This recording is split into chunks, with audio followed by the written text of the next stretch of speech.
Film industry ఏది అతీతం కాదు ఇలాంటి వేధింపులకి అనుకుంటా. నా విషయంలో టీడీపీలో ఇప్పటికి దగ్గర తిరిగి బాబు గారు గవర్నమెంట్ వచ్చినాక ఒక 100 మంది నాకు కాల్ చేస్తుంటారు. కొంతమంది లేడీస్ ఏమో అమ్మో మళ్ళీ దివ్యవాణి వచ్చింది ఈమె వాయిస్కి మాకెక్కడ పోటీ అవుతుందని కొన్ని ఏడుపు మొహాలు. ఇంతవరకు ఆయన దగ్గర నాకు అపాయింట్మెంట్ దొరకలేదు. ఏడవాలా నవ్వాలా ఎవరికి మేము చెప్పుకోవాలో మాకే అర్థం కావట్లేదు. మీకు కమ్మం అనుకుంటే అంత ఆయన మమ్మల్ని పిలవనంత మాత్రాన నేను కమ్మదాన్ని కాకుండా పోనుగా, అదే కమ్మ రక్తం నాలో లేకుండా పోదుగా, అదే రోషం నాలో లేకుండా పోదు కదా. ఈరోజు రోజా టీడీపీ నుంచి బయటకు వచ్చినాక ఇష్టానికి మాట్లాడింది, ఎందుకు మాట్లాడింది? కింద ఉన్న వాళ్ళతో కూడా తల్లో నాలికలాగా ఉండాలి. తప్పున్నా తప్పు లేకపోయినా సహించుకొని ఉన్నది ఉన్నట్టు మాట్లాడకూడదు. ఇప్పుడు నేను అదే కదా యథార్థవాది లోక విరోధి అంటే. బాపు బొమ్మ దివ్యవాణి అనగానే ఫస్ట్ ముందు బాపు బొమ్మ ఇలా గుర్తొచ్చేస్తూ ఉంటుంది కదా. బాపు గారు అంటే పెళ్లి పుస్తకం, బాపు బొమ్మ అంటే దివ్యవాణి అనేది ఒక ముద్ర పడిపోవటం. నేను యాక్చువల్లీ మిస్టర్ పెళ్ళం నేను చేయాల్సింది. ఎందుకని రాజేంద్ర ప్రసాద్ గారు వద్దన్నారు? తీసి పక్కన పడేసి ఇంకొక ఆవును పెట్టండి. క్యారెక్టర్ కోసం ఆశపడి మనకున్న బార్డర్ తప్పి బయటికి వెళ్ళే స్వభావం మా ఇంట్లోనూ లేదు, నాకును లేదు. ఇప్పుడు రాజేంద్ర ప్రసాద్ గారితో ఆ తర్వాత కొన్నేళ్ల గ్యాప్ తర్వాత మహానటి చేశారు కదా. పరిస్థితులను బట్టి కొన్ని అక్కడ మనం మా స్థానంలో నీ పెళ్ళాం ఉంటే, మా స్థానంలో నీ చెల్లెలు ఉంటే, మా స్థానంలో నీ ఇంటి ఆడపడుచుంటే నువ్వు అలానే మాట్లాడతావా? కొంచెం ఇంగిత జ్ఞానం ఉండాలి మగవాళ్ళు అనేవాళ్ళకు కూడా. ఎంత ఆర్టిస్టులు అయితే మాత్రం పాత సినిమాల్లో ఇప్పటికీ ఎందుకు చూస్తున్నారంటే ఆహనా పెళ్ళంట, ఆహనా పెళ్ళంట, ఓహనా పెళ్ళంట. సావిత్రి ఈ జనరేషన్ కూడా బుట్ట బొమ్మలాగా ఎందుకు చూస్తున్నారు? అక్కడ ఏమైనా వల్గారిటీ ఉందా? ఆ టైంలో ఏం చేసేవాళ్ళు? ఇప్పుడు మీకు అర్థమవుతుంది ఎవరి క్యారెక్టర్ ఏంటి, వాళ్ళ యాటిట్యూడ్, వాళ్ళ మనసులో ఏముంది, మీ నుంచి ఏం ఎక్స్పెక్ట్ చేస్తున్నారు అనుకున్నప్పుడు. నా 15 ఏళ్ల వయసులో నేను యాక్చువల్లీ అర్జున్ సర్జా గారితో ఒక మూవీ చేయాల్సింది. ఆల్మోస్ట్ ఓకే అయిపోయాను. సో మనకి వాళ్ళు అనుకున్న విధంగా మనం ఉండకపోవటాన్ని బట్టి ఆ క్యారెక్టర్ నాకు పోయింది. బట్ 15 ఏళ్ళు అప్పుడే పెద్ద గొప్ప హీరోలతో నేను చేయలేకపోయిన మాట వాస్తవం అండి. ఆ టైంలో వాళ్ళే అడుగుతారా, అడిగిస్తారా? అసలు ఏం జరుగుతుంది అక్కడ? నాకైతే ఒక నేషనల్ ఫ్లాగ్ పెద్దది తీసుకొని నాకు సపోర్ట్ చేసే ఆడవాళ్ళం అందరూ ఆ నేషనల్ ఫ్లాగ్ కప్పుకొని బోర్న ఏడవాలనిపించింది నాడు రోడ్డు మీద కూర్చొని.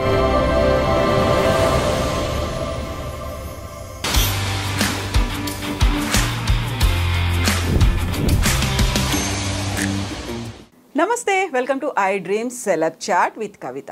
మనతో పాటుగా ఉన్నారు ఒక వెరీ స్పెషల్ ఆర్టిస్టులు అనగానే వాళ్ళు చేసేటువంటి ఎన్నో పాత్రలు, వాళ్ళకు వచ్చేటువంటి గుర్తింపు, ప్రశంసలు, అవార్డులు ఇవన్నీ వస్తూ ఉంటాయి. అయితే ప్రస్తుతం మనతో పాటు ఉన్నటువంటి ఆర్టిస్ట్కి బాపు బొమ్మ అనే ఒక పేరుంది. అర్థమైపోయింది కదా ఎవరున్నారో మనతో పాటుగా ఉన్నారు బాపు బొమ్మ దివ్యవాణి గారు. నమస్కారం, ఎలా ఉన్నారు? హలో అండి, హాయ్ కవిత గారు, నమస్తే. I'm good, I'm fine. And మన ఐ డ్రీమ్ ప్రేక్షకులందరికీ కూడా నా హృదయపూర్వక నమస్కారాలు. బాపు బొమ్మ దివ్యవాణి అనగానే ఫస్ట్ ముందు బాపు బొమ్మ ఇలా గుర్తొచ్చేస్తూ ఉంటుంది కదా. యాక్చువల్గా ఎంతమందికి ఆ అదృష్టం అలా రాసి పెట్టి ఉంటే అలా ఫిక్స్ అయిపోతారు. లేకపోతే అసలు దొరకదు కదా అలాంటి ఆఫర్ అనేది, ఆ అవకాశం, అదృష్టం. బాపు బొమ్మ అనేది నాకు అది ఒక ఇంటి పేరుగా మారిపోయింది. First I thank to God. And అప్పట్లో మేము చేసిన ఎక్సర్సైజ్ కానీ, ఎందుకంటే చాలామంది నా బిఫోర్ జనరేషన్ బాపు గారితో వర్క్ చేశారు, నా తర్వాత జనరేషన్ చేశారు, నా జనరేషన్ చేశారు. బట్ ఎంతమంది చేసినా బాపు గారు ఎన్ని మూవీస్ చేసినా కూడా బాపు గారు అంటే పెళ్లి పుస్తకం, బాపు బొమ్మ అంటే దివ్యవాణి అనేది ఒక ముద్ర పడిపోవటం. దానికి తగ్గట్టు కూడా అప్పట్లో మా అమ్మగారు మంచి ఆహారపు అలవాట్లు, లైక్ పొద్దున్నే ఎక్సర్సైజ్ కానీ, ఆయనకి తగ్గట్టు ఆ ఫిజిక్, కొంతమంది ఆ షేప్స్, ఆ బాడీ ఇది కావాలంటే అప్పట్లో సంథింగ్ యూజ్ చేసేవాళ్ళు. లైక్ కాస్ట్యూమ్స్ స్టిచ్ చేసేటప్పుడే ఆ బాడీ షేప్ కోసం బ్యాక్ ప్యాడ్స్ కానీ అలా పెట్టేవాళ్ళు. సో దేవుడు దాన్ని బట్టి నాకు అంతా అలా న్యాచురల్గానే మంచి మార్నింగ్ స్విమ్మింగ్ వెళ్ళేదాన్ని. ఆనంద్ మాస్టర్ గారు అని మార్నింగ్ వచ్చేవాళ్ళు. సో ఒక 1.5 hour క్లాసికల్ డ్యాన్స్ చేసేవాళ్ళు. ఓకే. సో ఆ హైటు అందులో నా హెయిర్ ఎస్పెషలీ చాలామంది ఆర్టిస్టులకి విగ్స్ అవి పెట్టేవాళ్ళండి. అంటే నేను ఇండస్ట్రీకి వచ్చినాక కూడాను మమ్మీ నాకు ఆవుదం పెట్టేవాళ్ళు తలకి. మేమే రాత్రిలా ఎలా ఉండేది అసలు? ఏమనేవాళ్ళం కాదండి. మమ్మీ ఏది చెప్తే అది వినటం అంతే. ఎదురు తిరగటం కానీ, ఇది వద్దని కానీ. అంటే అమ్మ చెప్పేది అలా కళ్ళు పెట్టి వినటం. అమ్మ ఏది చేసినా మన మంచికే కదా. మా అమ్మగారు అన్నీ చెప్పేవాళ్ళు. ఆవుదం పెట్టుకుంటే తలకి చలవ అవుతుందమ్మా, మనకు ఒంట్లో ఉన్న వేడంతా పొద్దున్నే కళ్ళ ద్వారా బయటకు వచ్చేస్తుంది, ఈ జుట్టు బాగుంటుంది అని. ఇప్పుడు అవే యూట్యూబ్లో ఈ ఆయుర్వేదికం అని ఆ శాలలు ఈ శాలలో చెప్తుంటే నవ్వుగా వింటున్న ఫీల్. యా, ఇప్పుడు నవ్వే జనరేషన్కి అసలు క్యాస్టర్ ఆయిల్ అంటే ఆవుదం అంటే ఏంటో తెలియట్లేదండి, కుంకుడుకాయలు అంటే ఏంటో తెలియట్లేదు. సో నాకు ఎక్కడ షూటింగ్ ఉన్నా కూడా మా మమ్మీ చెన్నై నుంచి మేము వచ్చేటప్పుడే లైక్ ఇటు అవుట్డోర్ షూటింగ్స్ అన్నప్పుడు ఇన్ని కుంకుళ్ళు శుభ్రంగా మా స్టూడెంట్స్ వాటిని కొట్టి ఒక కవర్లో వేసి వేడి నీళ్ళలో పెట్టి అమ్మే నాకు కూర్చొని, అందులో మా అమ్మగారు తలస్నానం చేయించే విధానం కూడా డిఫరెంట్ అండి. ఆ జుట్టు చిక్కుపడదనమాట. ఆమె వేళ్ళతోనే దానిని అలా ఒక మసాజ్ లాగా దూతున్నట్టు చేసి, మళ్ళీ మీరు నమ్మరు షూటింగ్లో ఎక్కడున్నా కూడా సాంబ్రాణి వేసేవాళ్ళు. సో అమ్మ చెప్పింది వింటవే కానీ ఇది ఎందుకు అని తిరిగి ప్రశ్నించటం నాకు అలవాటు ఉండేది కాదు. సో ఎప్పుడు ఒక ప్రాబ్లం లేని అమ్మాయినంటే, కానీ మొండిదాన్ని. ఏదన్నా నాకు కావాలి అంటే ఇంకది కావాలి అంతే ఇంకా. సో అట్లా అవన్నీ కూడా బాపు బొమ్మ అనటానికి కలిసి వచ్చినాయండి నాకు. నిజంగా బాపు బొమ్మ అనగానే వాళ్ళు ఎంత అందంగా ఉంటారు అంటే అక్కడ చిలిపిదనం కనిపిస్తుంది, కొంటెదనం కనిపిస్తుంది, ఆత్మాభిమానం కనిపిస్తుంది, క్యూట్నెస్ అనేది ఉంటుంది. అమ్మాయిలో ఉండేటువంటి అన్ని లక్షణాలు ఉంటాయి, ఎక్కడ నేను తగ్గను. వినయము, విధేయత, అణుకువ, పొగరు, వగరు అన్ని అండ్ కళ్ళలోనే తెలిసిపోతూ ఉంటుంది ఎవరు ఏంటి అనేదంతా కూడా. అట్ ద సేమ్ టైం అక్కడే వాళ్ళ మీద నిప్పులు కురిపించేయచ్చు, అక్కడే కన్నీళ్ళు వచ్చేస్తూ ఉంటాయి. యాక్చువల్గా తీసుకునేటువంటి కేర్ కూడా సపరేట్గా ఉంటుంది కదా మిగతా డైరెక్టర్స్కి, బాపు గారికి తీసుకునేది కదా. నిజంగా నాట్ బాపు గారు అని విడదీయలేము. ఇది తల మొండెము ఎలా అంటారో బాపు రమణలు ఒకళ్ళ బాడీ అయితే ఒకళ్ళ హెడ్ అండి. సో వాళ్ళిద్దరిని విడదీయలేము. కానీ నిజంగా ఐ లవ్ దెమ్ అండి. ఎంత అంటే నాకు గుండెల నిండా ఎప్పుడు వాళ్ళంటే కృతజ్ఞత. బాపు గారిని చూస్తే నా నోరు మాట్లాడలేదు కానీ నా కళ్ళు మాట్లాడతాయి. ఏమీ స్వార్థం లేకుండా ఈరోజు చాలామంది లైక్ ఒక్కొక్కళ్ళ హీరోయిన్కి ఒక్కొక్కళ్ళు ఏమంటారు గాడ్ ఫాదర్ ఉన్నారు ఇండస్ట్రీలో. వాళ్ళలో కొంత స్వార్థం ఉంటుంది, అన్ని విధాల స్వార్థం ఉంటుంది. ఒకరికి శారీరకంగా స్వార్థం ఉండొచ్చు, లేకపోతే ఫైనాన్షియల్గా స్వార్థం ఉండొచ్చు. నిస్వార్థంగా ఎటువంటి ఒక తండ్రి బిడ్డల అనుబంధం ఎలానో అటువంటి అనుబంధంతో నాకు అవకాశం ఇచ్చిన వారు బాపు రమణల గారు. నాట్ ఓన్లీ బాపు రమణల గారు, అమ్మ శ్రీదేవి గారు కానీ, బాపు గారి మిస్సెస్ గారు కానీ, అసలు ఇప్పుడు వరా గారు కానీ, అక్కడ ఉన్నటువంటి రమణ గారు కానీ, ఆ టీం అంతా ఎట్లా అంటే మాకు ఒక ఫ్యామిలీ బాండేజ్ అనమాట. అసలు సమ్మర్ వచ్చినప్పుడు ఇంటికి వెళ్ళామంటే చక్కగా కూర్చొని వాళ్ళతో కష్టాలు సుఖాలు మాట్లాడుకొని. అండ్ అమ్మ ఇప్పుడు తెనాల నుంచి ఊరగాయ పచ్చళ్ళండి. బాపు గారి కంటే అమ్మ సపరేట్గా పెట్టేవాళ్ళు, వెల్లుల్లిపాయలు అవన్నీ వేయకుండా మంచి ఆవ నూనె అవన్నీ వేసి. సో మాకు ఏ కష్టం వచ్చినా కూడా నేను మ్యారేజ్ అయిపోయి నేను మైసూర్ వెళ్ళిపోయినాక కూడా ఫ్యామిలీలో చిన్న చిన్న ప్రాబ్లమ్స్ వస్తే నాకు ఎందుకో ఒక తండ్రిలాగా ఆయనతో చెప్పుకోవాలని నాకు తెలియకుండానే ఉత్తరాలు రాసేసేదాన్ని బాపు గారికి. అప్పుడు ఇలాంటి మొబైల్ ఫోన్స్ లేవు కదా. వెళ్ళినప్పుడు సార్కి మా బాబు వాళ్ళ బర్త్డే అట్లా కళ్ళ నిండా నీళ్ళు వచ్చేది. మెల్లగా అలా చేతిలో కవర్ పెట్టేసి నమస్తే పెట్టి వచ్చేసేదాన్ని. ఎక్కువ మాట్లాడేవాళ్ళం కాదు కానీ తెలియని ఒక హృదయానికి ఉన్న కనెక్టివ్ అంటారు కదండి, అది నాకు సార్తో రమణ గారితో. అండ్ నేను యాక్చువల్లీ మిస్టర్ పెళ్ళం నేను చేయాల్సింది. మినిమం మ్యాక్సిమం ఎక్స్ట్రీమ్ వాళ్ళు కృషి చేశారు. అనౌన్స్ కూడా చేసినట్టున్నారు కదా.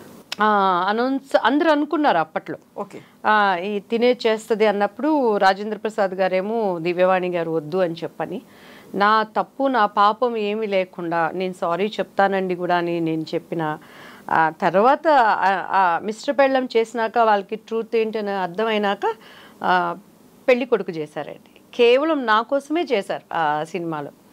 ఈ సినిమా అమ్మాయి మిస్ అయిపోయింది, అమ్మాయి బాధపడకూడదు అని చెప్పని చేశారు. నా బ్యాడ్ లక్ అది కొంచెం అనుకున్న విధంగా లాభాలు రాలేకపోయింది ఆ సినిమాలో. అప్పట్లో అది బంగారు పిచ్ కానీ చంద్రమోహన్ గారు విజయ నిర్మల గారు చేసిన మూవీ అనమాట. సో అట్లా ఇండస్ట్రీలో ప్రతి ఒక్కరికి ఒక గాడ్ ఫాదర్ ఉంటాడు. ఏ గాడ్ ఫాదర్ లేకుండా దేవాతి దేవుడే నాకు మార్గం చూపించేవాడిగా, లైక్ మా అమ్మగారు ఒక క్రమశిక్షణమైన మార్గంలో, అండ్ బాపు రమణ గారు ఇప్పటి వరకు ఏ హీరోయిన్ అయినా కూడా ఈ అమ్మాయి ఏ సినిమాలంటే ఎత్తుక్కొని పది చెప్పాలి, ఏ హీరో అయినా సరే ఏది అంటే వాళ్ళు ఎంత పెద్ద స్టార్లైనా చెప్పుకోవాలి. బట్ తెలుగు చరిత్ర అనేది ఉన్నంత వరకు పెళ్లి పుస్తకం అంటే దివ్యవాణి అంటే పెళ్లి పుస్తకం, హీరో క్యారెక్టర్ కూడా డామినేట్ చేసే విధంగా నాకు అది ఒక పడటం అనేది లైక్ నాకు ఒక దేవుడిచ్చిన ఒక అదృష్టం అండి. నేను ఎప్పుడు కూడాను అది బాపు రమణ గారికి నా జన్మాంతరం నేను రుణపడి ఉంటాను. అటువంటి గొప్ప వ్యక్తిత్వం కలిగినటువంటి వ్యక్తులు ఎంత చెప్పుకున్నా కూడా వాళ్ళ గురించి తక్కువేనండి. చాలా అరుదుగా కనిపిస్తారు. అసలు గర్వం అనేది ఉండదు, పొగడ్తలకి పడరు, నిస్వార్థమైన వాళ్ళు. అన్నీ ఉన్న విస్తరాకు అణిగి మణిగి ఎలా ఉంటుందనే దానికి వారు ఒక మాదిరికరం. లైక్ ఆ టీంలో మేము పనిచేసిన కెమెరామ్యాన్ రాజు గారు కానీ చాలా డిసిప్లైన్డ్ అనమాట. ఇప్పుడు మీరు ఒక మాట అన్నారు, ఎందుకని రాజేంద్ర ప్రసాద్ గారు వద్దన్నారు? ఆ రీజన్ ఏమై ఉంటుంది? ఆ తర్వాత తెలిసిందా అసలు ఏంటి అనేది? దివ్యవాణి గురించి చెప్పారా ఎవరైనా, లేకుంటే దివ్యవాణి ఇలాంటిది అని అన్నారా? అక్కడ అభిప్రాయ భేదాలు అనేవి కొన్నిసార్లు వస్తాయి. మీరు సారీ చెప్పానన్నప్పటికీ కూడా ఏం జరిగి ఉంటుంది అక్కడ? ఎందుకు వద్దన్నారా అంత తీవ్ర స్థాయిలో? కామన్ ఏముంటుందండి, అప్పుడు హీరోలు, మేము హీరోయిన్స్ అప్కమింగ్లో ఉన్నాము. ఇప్పుడు రాజేంద్ర ప్రసాద్ గారు చెప్తారు ఎప్పుడు, ఆయన డబ్బింగ్ ఆర్టిస్ట్ నుంచి వచ్చారు అని. రామరాజ్యంలో భీమరాజు అని ఒక సినిమాలో ఆయన ఒక చిన్న క్యారెక్టర్ చేశారు. క్యారెక్టర్ స్థాయి నుంచి ఈరోజు హీరోగా ఎదిగారు అని అంటే ఆయన ఎంత కష్టంలో నుంచి పైకి వచ్చిన వ్యక్తో. వాళ్ళు కూడా అర్థం చేసుకోవాలి, రియల్ టాలెంట్ని టాలెంట్గా తీసుకురావాలి. ఓకే, ఒక వ్యక్తిని చూసినప్పుడు మనసులో 1000 ఆశలు నీకు రావచ్చు, అవతల వ్యక్తులకి ఇష్టం అంటే మీరు ఎలా ఉన్నా కూడా నో ప్రాబ్లం. కానీ ఒక ఆర్టిస్ట్గా ఎదగనిచ్చినప్పుడు మేము కూడా ఎన్నో ఆశలతో మా తల్లిదండ్రులు కానీ ఒక మంచి నటిగా మనం గుర్తింపు తెచ్చుకోవాలని తీసుకొని వస్తారు. సో అట్లా నేను ఒక టైపులో ఉండే అమ్మాయిని నేను క్యారెక్టర్ కోసం ఆశపడి మనకున్న బార్డర్ తప్పి బయటికి వెళ్ళే స్వభావం మా ఇంట్లోనూ లేదు, నాకును లేదండి. సో అట్లా అందులో నేను ఇంట్లో లాస్ట్ అమ్మాయిని. మా అమ్మగారికి అక్కయ్యకి చాలా ప్రేమ, they are very strong pillars. మన వంశీ గారు యాక్చువల్లీ మా ఫ్యామిలీ ఫ్రెండ్స్ అనమాట. ప్రవీణ్ గారు వాళ్ళు, మేము ఒక మూవీ చేద్దామనే ఉద్దేశంతో మన పెద్ద వంశీ గారిని కలవటానికి వెళ్ళినప్పుడు ఆయన అదే చెప్పారు, అసలు ఈ అమ్మాయి ఎవరో మాకు తెలియదండి, ఈ అమ్మాయి ఏ రోజు ఒక సినిమా ఆఫీస్ గడప ఎక్కి దిగలేదు, వీళ్ళ అమ్మగారు తెలుసు, వీళ్ళ అక్కగారు తెలుసు కష్టపడిన వాళ్ళలో, కానీ ఈ అమ్మాయిని ఇప్పుడు అసలు బయటికి రాలేదు. సడన్గా బాపు గారు మూవీలో రావటం అని చెప్పని ఆ పెళ్లి పుస్తకంకున్నటువంటి స్క్రిప్ట్ బుక్ మొత్తం వంశీ గారి దగ్గర ఉందండి. ఆయన అది చూపించగల నాకు కళ్ళెమ్మట అలా నీళ్ళు వచ్చేసినాయి. సార్ ఇది ఎప్పటికైనా నాకు ఇవ్వరా ప్లీజ్ అని. ఎందుకంటే అది స్టార్టింగ్ నుంచి కూడా శుభం కార్డు వరకు సినిమా మొత్తం ఆ బుక్లో బాపు గారి ఆర్ట్తో ఏదైతే మేము వర్క్ చేసామో అదంతా బైండ్తో ఉందండి. బైండింగ్ బుక్ అనమాట, పెళ్లి పుస్తకం అని చెప్పిన. నాకు అసలు చూస్తే ఆహా ఇది నాకు దొరికింది, ఎప్పటికైనా సరే వంశీ గారిని బ్రతిమలాడి సార్ నా పుస్తకం నాకు ఇవ్వండి నేను అడుగుదాం, అంత అదృష్టమా నాకు అని చెప్పని అన్నానండి. అట్లా నన్ను ఇండస్ట్రీలో వచ్చిన కష్టం అంటే నాకు తెలియదు, నలుగురితో మాట్లాడటం అంటే నాకు తెలియదు. ఏ రోజు క్యారెక్టర్ల కోసం వెళ్ళి ఒకళ్ళ దగ్గర నేను మాట్లాడలేదు. రావటం పర్చూరి శారదాంటి గారి ద్వారా పర్చూరి గోపాలకృష్ణ గారు వాళ్ళ ఇంట్లో వాళ్ళ పిల్లలతో ఒక పిల్లల్లాగా ఉండేవాళ్ళే, కానీ ఆ క్యారెక్టర్ల కోసం ఇలా ఉండాలి అలా ఉండాలి అనే అనుభవం మనకి లేదండి. సో లక్కీగా మా ఇంటి పక్కనే ద్వారకి అంకుల్ ఉండేవాళ్ళు. నా 15 ఇయర్స్ అప్పుడు 10th ఎగ్జామ్ అయిపోయి వచ్చాను, 14 కంప్లీట్ అయ్యి 15 ఇయర్స్ నాకు. డాన్స్ రాజే డాన్స్ అని వాళ్ళు కన్నడ మూవీ చేస్తున్నారు, లీలావతి గారు అబ్బాయి అనమాట. ఈ అమ్మాయి ఎవరు బాగుంది బొద్దుగా పిల్ల అని అంటే నాకు అసలు కన్నడ రాదు, తమిళ్ రాదు, ఏమి రాదు. సో ద్వారకి అంకుల్ తీసుకెళ్ళి ఆయన అసలు నాకు దివ్య అని పేరు పెట్టింది ఆయనేనండి. అవును, ఉషారాణి, ఉషావాణి నా ఒరిజినల్. మీ పేరు ఉషావాణి, ఫస్ట్ దివ్యవాణి మార్చారు. అంటే అసలు పేరు అయితే నాగా ఉషావాణి, మా నానమ్మ గారి పేరు నాగా. అది నాగా మరి మొరటగా ఉందని కట్ చేసి ఉషావాణి అని. తర్వాత ఆయన దివ్య అని ద్వారకేష్ గారు పెట్టారు. సో మమ్మీకి వాణి అనే పేరంటే ఇష్టం. సో వాణి అంటే అమ్మ ఇంట్లో అందరూ వాణి తల్లి అంటారు. నా సన్నిహితులు నాకు ఆప్తులు అనే వాళ్ళందరూ వాణిని. సో బయట వాళ్ళు మాత్రం దివ్య గారు అని అంటారు. సో అమ్మకి వాణి అనే పేరు ఎక్కడ మరుగుపడిపోతుంది అని చెప్పని దివ్యవాణి అని పెట్టారు. డిఫరెంట్గా అది అలా కలిసి వచ్చింది వాక్ని. ఇది ఇప్పుడు అన్ని విధాలా ఉపయోగపడుతుంది ఆ పేరు వాణి అనేది. ఇప్పుడు రాజేంద్ర ప్రసాద్ గారితో ఆ తర్వాత కొన్నేళ్ల గ్యాప్ తర్వాత మహానటి చేశారు కదా, సో అవి ఏమన్నా మీరు రికలెక్ట్ చేసుకున్నారా ఎప్పుడన్నా ఆ కాలం సంఘటనలు అవన్నీ మాట్లాడుతున్నారా? లేదండి, ఇప్పుడు రాజేంద్ర ప్రసాద్ గారు చాలా ఆయన ఒక పెద్దరికంతో చాలా ప్రేమపూర్వకంగా లైక్ అవేమి ఆయన లేకుండా మంచి ఆర్టిస్ట్వి నేను ఎప్పుడు ఎంకరేజ్ చేస్తామమ్మా దివ్య అని. మాది అదేంటో మరి జాతకం ఏమో తెలియదు కానీ ఆయనతో 3 సినిమాలు హ్యాట్రిక్ అండి నాకు. ఎదురింటి 3, పక్కింటి పెళ్ళాం, 2 పెళ్ళాల ముద్దుల పోలీసు అండ్ పెళ్లి పుస్తకం. ఆ తర్వాత మహానటి, దాంట్లో ఆయన నాకు బావగారిగా చేశారు. సో మంచి హిట్ కొట్టడం అంటే ఉంటాయి కదండి వాళ్ళ. ఇప్పుడు ఒక అమ్మాయి ఒకలాగా ఉందంటే ఇంకొక అమ్మాయి కూడా అలానే ఉండాలి అని అనుకుంటారు. ఏంటి ఆమెకన్నా ఈయన దగ్గర పెద్ద ఇదా, మా క్యారెక్టర్లో సత్తు ఉంది, క్యారెక్టర్ లేకుండా అనేక మంది అవకాశాల కోసం ఎగబడుతున్నారు, చేస్తున్నారు, తీసి పక్కన పడేసి ఇంకొక ఆమెను పెట్టండి అని టైప్లో ఉంటారు జనరల్గా అప్పటి నుంచి ఇప్పటి వరకే కూడాను. సో టాలెంట్ అనే దాన్ని ఒక్క వరకే స్టాప్ చేయగలరండి, ఒక్క లెక్క వరకే స్టాప్ చేయగలరు. లైక్ మీకు నేను ఎందుకు చెప్తున్నానంటే ఆ మాట, మేము అప్పుడు తుఫాన్ ఒకటి వచ్చిందండి 92, 93 ఐ థింక్. వచ్చినప్పుడు దాసనారాయణరావు గారు, చిరంజీవి గారు, శ్రీదేవి అందరూ కలిసి ఫండ్స్ కలెక్ట్ చేయడానికి ఇక్కడ ఒకటి నాటకాలు అవి చేశారనమాట. దానికి టికెట్స్ పెట్టారు. దాంట్లో కోడి రామకృష్ణ గారి టీంలో నేను చేశానండి ఒక స్కిట్ మేము చేసాం. చిరంజీవి గారిది వేయలేదు, శ్రీదేవి గారిది. అప్పట్లో దూరదర్శన్ మాత్రమే ఉండేది, టీవీలు ఇవన్నీ కూడా అంత లేవు. సో దాంట్లో ఎస్పెషల్లీ న్యూస్లో 10 సార్లు నేను చేసిందే చూపించారనమాట. అంటే అది స్టేజ్ పర్ఫార్మెన్స్ అయినా అంత జీవం ఉట్టిపడేటట్టు చేసాం. అంటే వాళ్ళందరూ అప్పటికైనా నాతో జగదేకి వీరుడు, అతిలోక సుందరి, నాది పెళ్లి పుస్తకం అప్పుడే రిలీజ్ అయ్యి ఉంది. వాళ్ళందరూ చెప్పలేదన్నమాట. సో టాలెంట్ అనేది ఎక్కడుందంటే మీడియా కానీ ప్రజలు కానీ దానికి ఎప్పుడు కనెక్టివ్ అవుతారండి. అదే నన్ను బ్రతికించింది, అదే నన్ను నడిపించింది, అదే నన్ను నిలబెట్టింది, ఏ ఫీల్డ్ అయినా కూడా.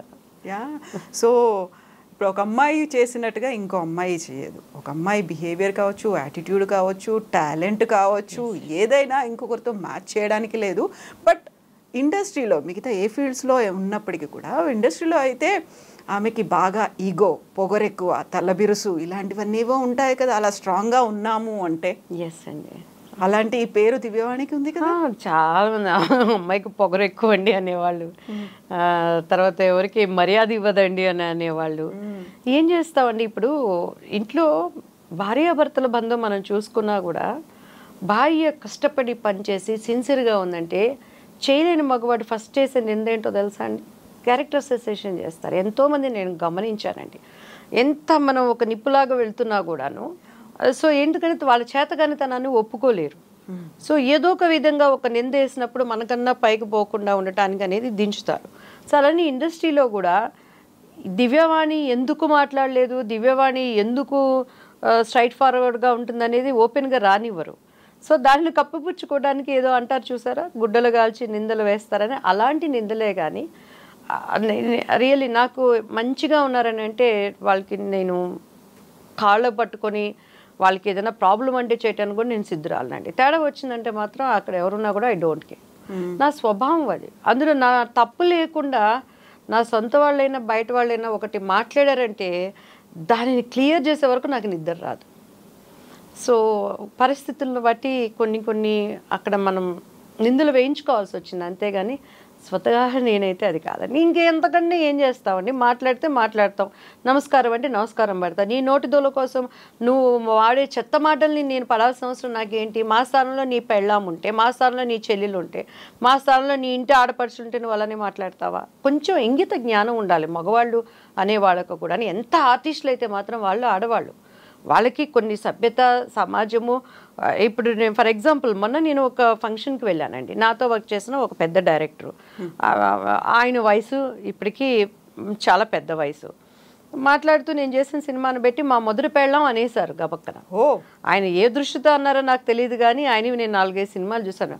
బట్ నాకు ఒక్క నిమిషం ఐ విల్ షాక్డ్ అనమాట. ఎందుకంటే ఇప్పుడు నేను డివోషనల్గా యాజ్ సర్వెంట్ ఆఫ్ గాడ్గా ఉన్నాను, పొలిటీషియన్గా ఉన్నాను, నా పెళ్ళికి వచ్చిన నా 2 పిల్లలు ఉన్నారు, అండ్ ఇప్పుడు మీడియా ప్రతిదీ అసలు ఏదొచ్చినా కూడా పెద్ద బ్లాస్ట్ చేసి దానికి క్యాప్షన్సే డిఫరెంట్గా ఉంటాయి. ఆ క్యాప్షన్స్ చూస్తేనే ఒక్కొక్కసారి మా స్థాయి ఆకాశంలో ఉన్నది నేలకు పడిపోయిందా అనేంత బాధ అనిపిస్తుంది. ఎందుకంటే అలా ఉంటేనే ప్రజలు చదవడానికి ఇష్టపడుతున్నారు. సో ఆయన వెళ్ళేసరికి ఒక నిమిషం నేను కన్ఫ్యూజ్ అయిపోయి నేను అలా చూశాను. నాకు మైక్ ఇచ్చి మళ్ళీ మాట్లాడే అవకాశం వచ్చినప్పుడు మరి తండ్రి సమానులు పూజ్యులు, సో ఆయన నాకు చాలా ఆయనతో నేను చాలా సినిమాలు చేశానండి. సో మేము ఎంత పద్ధతులుగా వచ్చామో, మేము ఎంత కష్టపడి వచ్చామో హీఈస్ విట్నెస్ టు మేము చేసిన ఆ సినిమాలకి అని చెప్పని మళ్ళీ నేను చెప్పుకోవాల్సి వచ్చింది. మీరు కవర్ చేసుకోవాల్సి వచ్చింది. కనీసం మాట్లాడేటప్పుడు మొదటి పెళ్ళావన్నా నువ్వు రెండో పెళ్ళావన్నా మీడియా ఉంది ఎలా పెడుతుంది, నీ సినిమా పేరు చెప్పండి. సో అలా అయిపోయిందండి. పడేవాళ్ళు ఉంటే ఏదో అంటారు చూడండి, మెత్తగా ఉంటే ఎన్నైనా అనొచ్చు అనే విధంగా అలా అయిపోయింది. కొంతమంది దాన్ని ఎంజాయ్ చేస్తారు, ఇంట్లో కొంతమంది ఏమనరు. ఇప్పుడు మా కుటుంబంలో చూసుకుంటే మా పిల్లలు కానీ వాళ్ళు కానీ ఏంటి మమ్మీ అని, ఏం జరిగింది, ఎందుకు అట్లా అని అనేస్తారు. సో అవన్నీ అభ్యంతరకరంగా ఉంటాయని వాళ్ళు అర్థం చేసుకొని, పోనీ ఒకవేళ నిజంగా నీకు నాకు ఒక బ్యాడ్ రిలేషన్ ఉండవు, లేకపోతే మేము విచ్చలవిడిగా నీ దగ్గర మనం బిహేవ్ చేస్తూ ఉండి మీరు అలా మాట్లాడారంటే కూడా అర్థం ఉంది. అసలు ఏముండదు. ఇంకొకటి, ఇప్పుడు పాలిటిక్స్లోకి వచ్చాక నేను బాగా అబ్జర్వ్ చేసిందండి, ఈ సెల్ ఫోన్స్ వచ్చినాక ఆడెవడో మనకి తెలియదు, ఆడు ముక్కు మొహం మనకు తెలియదు, ఎక్కడో ఒక ఫోటో దిగుతాడు, పక్కన వాళ్ళు చెప్తారు దివ్యవాణి గారు మాకు బాగా క్లోజ్ అండి అని. ఏ విధంగా క్లోజ్ నీకు, అసలు నువ్వు ఎవడో కూడా మనకు తెలియదు. పైగా మనతో మాట్లాడితే స్పీకర్ ఆన్ చేస్తారు. ఇట్స్ వెరీ బ్యాడ్ హ్యాబిట్ అనమాట. పక్కన వాళ్ళతో మనం ఏమనుకుంటాం అమాయకంగా, ఏదన్నా మ్యామ్ గా అక్కడ ఇది ఉందండి, ఇదండి ఈ మూవీ అండి, అదండి ఇదండి, మీరు ఎప్పుడో మాకు తెలుసండి, మనం మాట్లాడే పక్కన 100 మందికి వినిపించి చాటి చెప్పుకుంటారు. నిజంగా మా కుటుంబీకులు పెద్ద మనసుతో అర్థం చేసుకునే వాళ్ళు కాబట్టి ఇంతవరకు ఎక్కడ నాకైతే మా హస్బెండ్ నిజంగా ఎక్కడ నన్ను ఎప్పుడు ఒక టార్చర్గా కానీ ఒక డౌట్ఫుల్గా కానీ మాట్లాడటం ఎప్పుడూ లేదండి. He knows very well about me అనమాట. నేనేంటి మన ఎక్కడున్నా 1000 మంది మధ్య ఉన్నా కూడా షీఈ్ ఫైర్ అనేది హీ నోస్ వెల్ అనమాట.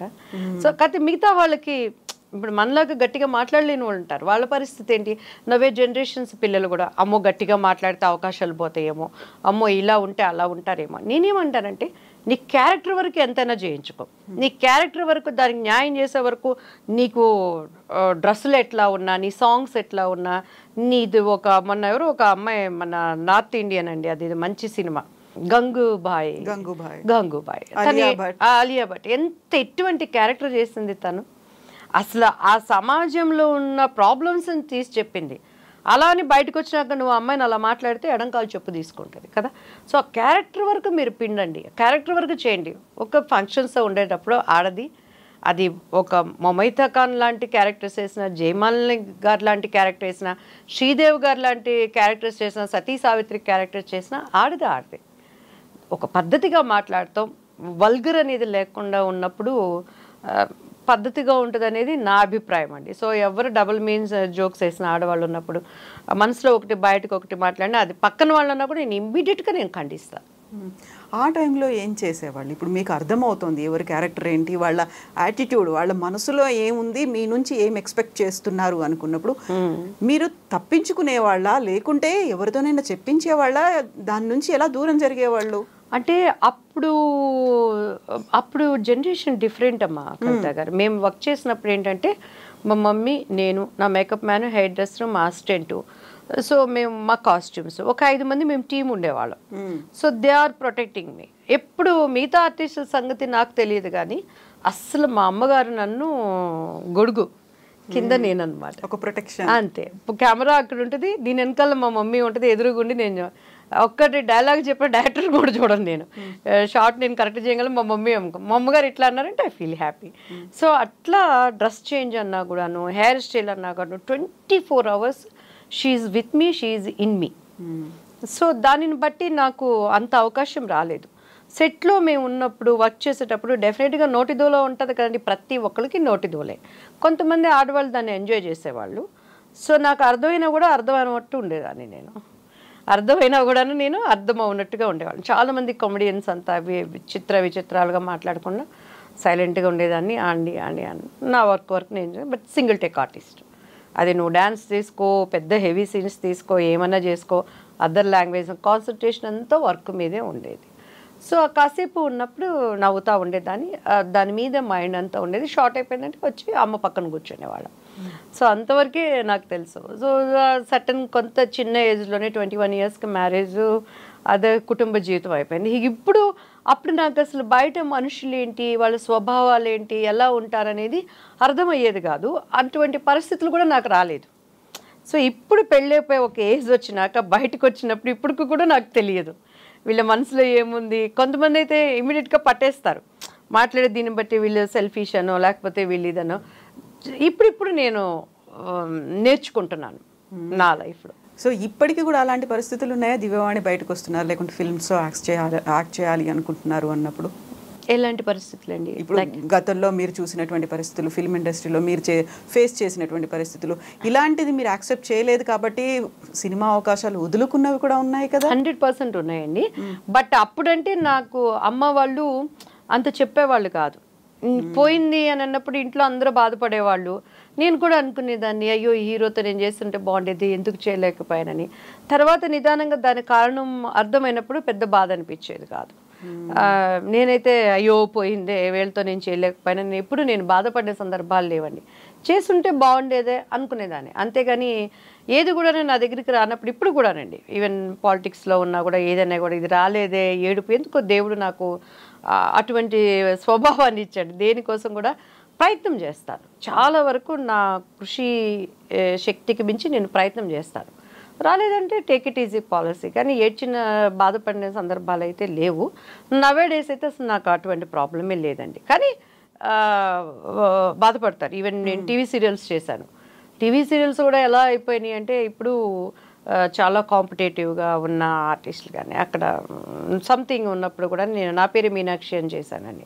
చాలా స్ట్రైట్ ఫార్వర్డ్గా ఉండేదాన్ని. వాళ్ళ టైమింగ్స్ చెప్పింది దాన్ని బట్టి కానీ కొంత అక్కడ ఉన్న ఆర్టిస్టులు ఒకరికొకళ్ళు సపోర్టివ్గా మ్యామ్ వచ్చారు, ఆమె క్యారెక్టర్ డామినేట్ అయిపోతుంది అలా అని ఉన్నప్పుడు చాలా స్ట్రైట్ ఫార్వర్డ్. అక్కడ కూడా కొన్ని మనకలతో వీళ్ళు కూడా ఇట్లా ఉన్నదా అని అనుకున్న సందర్భాలు కూడా ఉన్నాయన్నమాట.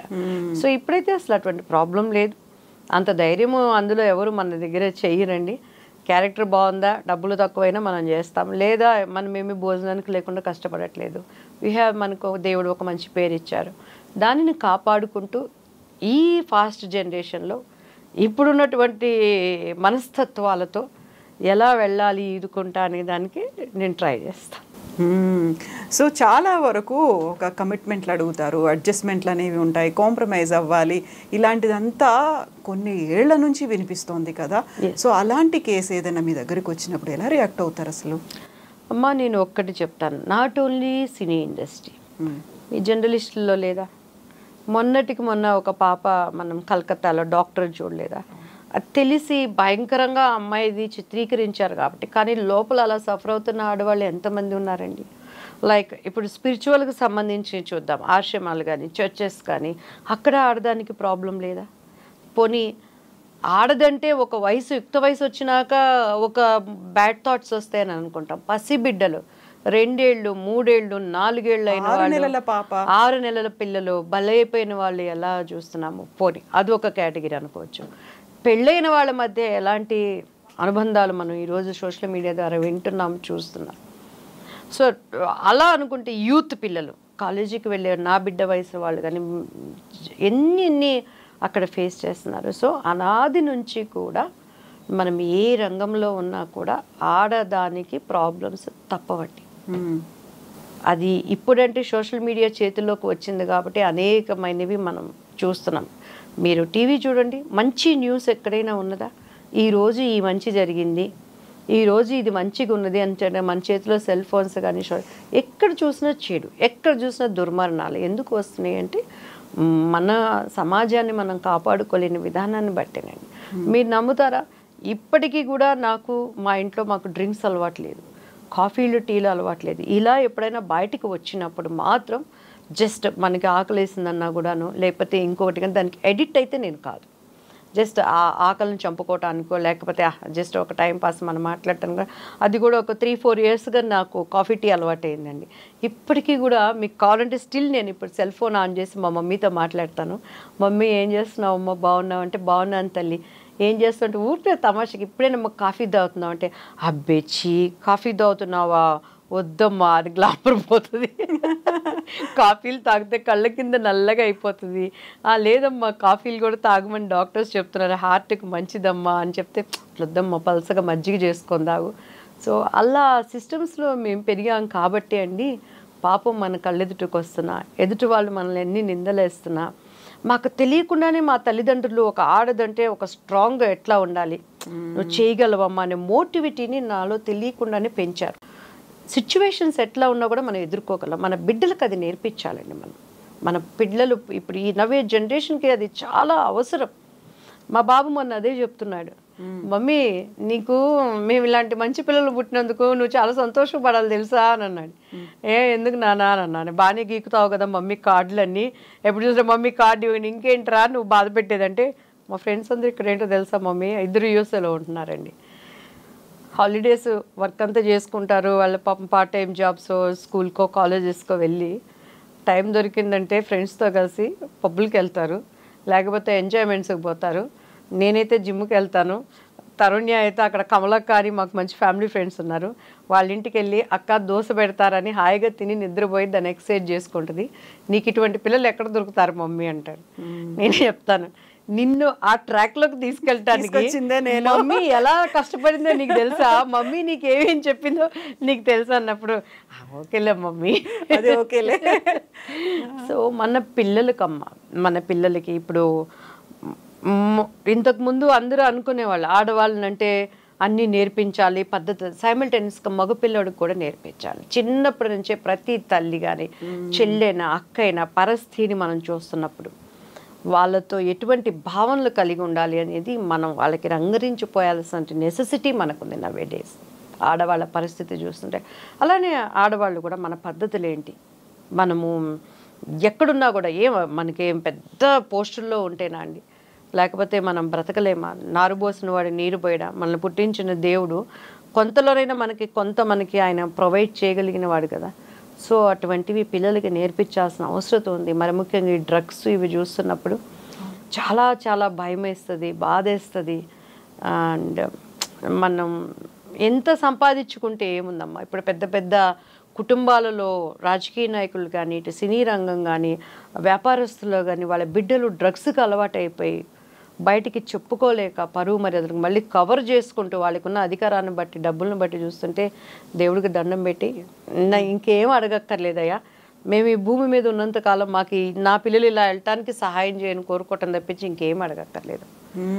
సో అట్లా నిజంగా ప్రతి పేరెంట్ ఇప్పుడు కోరుకుంటున్నది అదే కదా. కేవలం ఆడపిల్లల్ని ఎంత జాగ్రత్తగా పెంచుకుంటున్నామో మగపిల్లలకు కూడా అంత స్థాయిలో బుద్ధి చెప్పాల్సిన నేర్పించాలి, వాళ్ళు అంతే నేర్పించాలి అనేది. ఎందుకంటే వాళ్ళకి మన జనరేషన్లో సెల్ ఫోన్స్ మనకు తెలియదండి, మన పిల్లలు ఏం చేస్తున్నారో మనకు తెలియదు. మేము ఇప్పుడు షూటింగ్లో ఉన్నా కూడా మా అమ్మగారు అసలు టైంకి నిద్రపోవాలి, 8:30 వాణి తల్లి కళ్ళు మూసుకుని నిద్ర రావట్లేదమ్మా అంటే కౌంట్ చేసుకో 1 2 3 4 ఒక 100 500 చదివేసరికి నాకు తెలియకుండా నిద్రపోయేదాన్ని.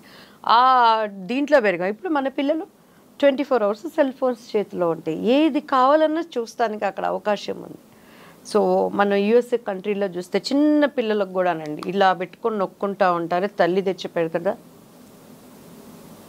ఇంతే, ఇక దే జీవితం అయిపోయింది. సో ఈరోజు ఇది నా దగ్గర ఉన్నా కూడా మనం ఒంటరిగా ఉన్నప్పుడు ఏమై ఉన్నామో అది మన రియల్ క్యారెక్టర్, అది మన నిజస్వరూపం. నువ్వేం చూస్తున్నావు, నువ్వేం చేస్తున్నావు, మమ్మీ నీకు ఉండక్కర్లా, డాడీ నీకు ఉండక్కర్లా, నువ్వు ఎంతవరకు దీన్ని ఉపయోగిస్తున్నావని దీనిలో ఉన్న ఉపయోగాలను ఎలా ఉపయోగించుకోవాలో చెప్తున్నప్పుడు ఇంకొక 10 జనరేషన్లైనా మాకు 2 జనరేషన్లైనా మన పిల్లలు మంచిగా ఉంటారు. కావాలి ఎంటర్టైన్మెంట్ కావాలి. ఇప్పుడు ఒక షో చేస్తున్నాం అనుకోండి, జోక్స్ లేకుండా ఎంటర్టైన్మెంట్ లేకుండా ఏది ఉండదు. ఆరోగ్యకరమైనవి తీసుకురండి. పాత సినిమాల్లో ఇప్పటికీ ఎందుకు చూస్తున్నారంటే ఆహనా పెళ్ళంట, ఆహనా పెళ్ళంట, ఓహనా పెళ్ళంట, సావిత్రి.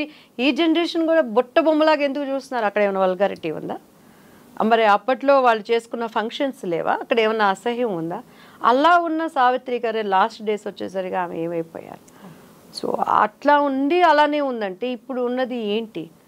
ఎక్కడ చూసినా ఉన్నదంటే మన పనులు మనం చేసుకుంటూనే మన కుటుంబ వ్యవస్థని మనం సరి చేసుకుంటున్నప్పుడు బయట వాటికి చెప్పాలి. మా వాళ్ళు ఇప్పటికీ అంటారు, ఇక్కడున్నా కూడా పిల్లలు డైలీ ఇప్పటికీ కూడా అండి మార్నింగ్ లేవగానే ఫస్ట్ కాల్ వాళ్ళు అక్కడ అమెరికాలో ఉన్న వాళ్ళతో మాట్లాడి మా ఇంట్లో వర్కర్స్కి తెలుసు నేను పిల్లల కోసం ఎంత ఎందుకంటే ఫ్రాక్షన్ ఆఫ్ సెకండ్స్ చాలు వాళ్ళు. మనం బ్రతుకుతున్నదే వాళ్ళ కోసం, వాళ్ళ డిస్ట్రాక్ట్ అవ్వడానికైనా, స్పాయిల్ అవ్వడానికైనా. సో ప్రపంచం అంతా మనం బాగు చేసుకోలేకపోవచ్చు, ప్రపంచం అంతా మనం న్యాయం చేయలేకపోవచ్చు.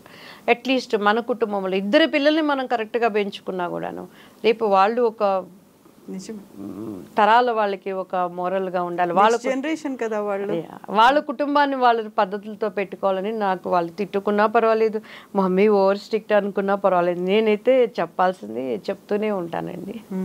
ఇప్పుడు మీరు ఆల్మోస్ట్ దివ్యవాణి గారు 50 సినిమాలకు పైగా చేశారు కదా. ఆల్మోస్ట్ అన్ని south Indian languages, Telugu, Tamil, Malayalam, Kannada అన్నిట్లలో చేశారు.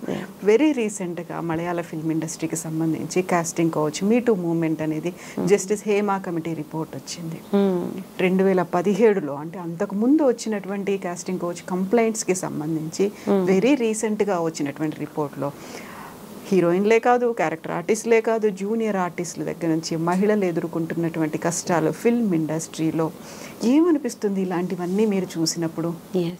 చాలా బాధ అనిపిస్తుంది అండి. అసలు అప్పుడు వచ్చిన రిపోర్టుని ఇంతవరకు దానిని బయటికి రాకుండా దాచిపెట్టారు అంటేనే, సో ఇంకా నిజాలని అది ఆడైనా మొగైనా ఎంత అణగదొక్కుతున్నారనేది మనకు అర్థమైపోతుంది నిజంగా. ఎస్పెషల్లీ సినిమా ఇండస్ట్రీలో అయితేనండి, ఈవెన్ డాన్సర్స్ కానీ, తర్వాత మన సపోర్టింగ్ ఆర్టిస్టులు కానీ, జూనియర్ ఆర్టిస్టులు కానీ, ఎప్పుడు కూడా నేను ఒకటే చెప్తానండి, స్వతగా ఆడది ఎప్పుడు కూడా విచ్చలవిడితనానికి కోరుకోదు. ఎక్కడో అటువంటి క్యారెక్టర్స్ 100కి 1 ఉంటారో, లేదు ఒక 10 మంది ఉంటారు. అన్నీ ఉన్నా కూడా ఎగబడి ఇంకా ఇంకా అత్యాశతో అన్ని రాంగ్ ట్రాక్స్ ఏమన్నా ఉపయోగించుకొని పైకి వెళ్ళిపోయి డబ్బులే జీవితం అనుకొని, పేరు ప్రతిష్టలే కావాలనుకోనో అడ్డదారుల్లో వెళ్ళేవాళ్ళు ఎక్కడో 100కి 10 మంది ఉంటారు. కానీ 90% వరకు పద్ధతులుగా ఉండాలని కోరుకుంటారు ఎవరైనా కూడా ఆడది. కానీ చాలామంది ఏంటంటే ఇది ఇవ్వకుండా ఉంటే, ఇక్కడ బంధించి పెడితే వాళ్ళ దగ్గర నుంచి వస్తుందని మ్యాక్సిమం ఇబ్బందులు పెడతారు. అటువంటి టైంలో కొంతమంది కుటుంబ పరిస్థితులను బట్టి వాళ్ళు సోలిపోవటం కానీ వాళ్ళ మనసు ఎంత ఏడుస్తుందో అది ఎప్పుడు ఉసురేనండి. నా 15 ఏళ్ల వయసులో నేను యాక్చువల్లీ అర్జున్ సర్జా గారితో ఒక మూవీ చేయాల్సింది, ఊరుషి శారద అంటే. ఆల్మోస్ట్ ఓకే అయిపోయాను చూసినప్పుడు, అమ్మాయి ఎంత బాగుంది, బొమ్మలాగుంది అని. సో మనకి వాళ్ళు అనుకున్న విధంగా మనం ఉండకపోవటాన్ని బట్టి ఆ క్యారెక్టర్ నాకు పోయింది. బట్ నేను ఎప్పుడైతే 15 ఏళ్ళు అప్పుడే అంతే, నేను ఇండస్ట్రీ 87 or 88 నా 10th ఎగ్జామ్ అయిపోయి వచ్చానండి. 14 అయిపోయి రాగానే అసలు ఎక్కడ మనలో ఒక లోపం ఉండేది కాదు. అసలు నాకు మేకప్ వేసేస్తే ఒక దాంట్లో రాధిక, ఒక్కొక్కసారి పాత ఆమె బి సరోజాదేవి గారని, తర్వాత విజయశాంతి అని కొంతమంది, ఆ ఫేస్ లుక్స్ అంతా ఎవరి దగ్గరికి వెళ్ళినా రిజెక్ట్ అయ్యేది కాదు, అమ్మాయి బాగుందని.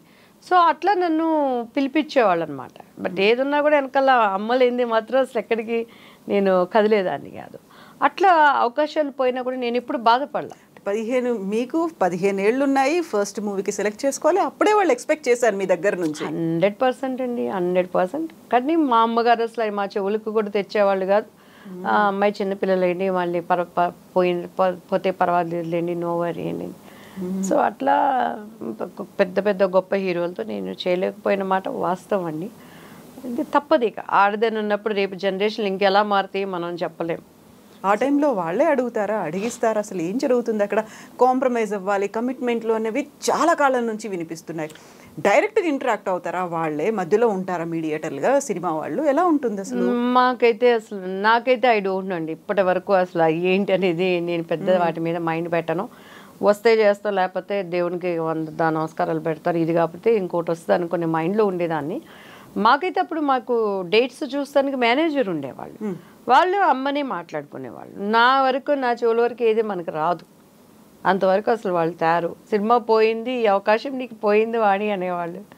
ఆ తర్వాత నాకు ఒక 18-19 years వచ్చినాక నాకు అర్థమైంది ఎందుకు పోతున్నాయి క్యారెక్టర్స్ అని.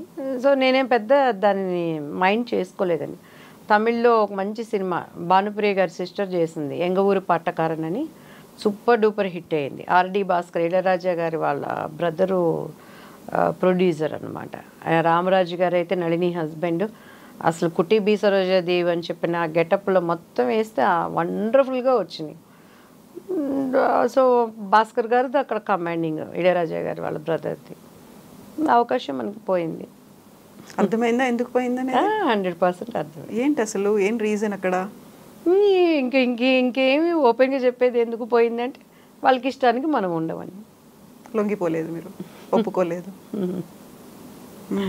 సో మంచి సినిమా. తర్వాత మేము ఆ టీ నగర్లో వెళ్ళేటప్పుడు పెద్ద పెద్ద పోస్టర్లు చూసి ఈ సినిమా ఉంటే బాగుండేది కదా అని బాగుండేదా, ఓకే మనకి అమ్మ ఉంది, అన్నయ్య ఉన్నాడు, అక్క ఉంది, కావాల్సిందే టైం టు టైం వెళ్తుంది, మంచి ఎక్సర్సైజ్ డ్యాన్స్ అన్నీ.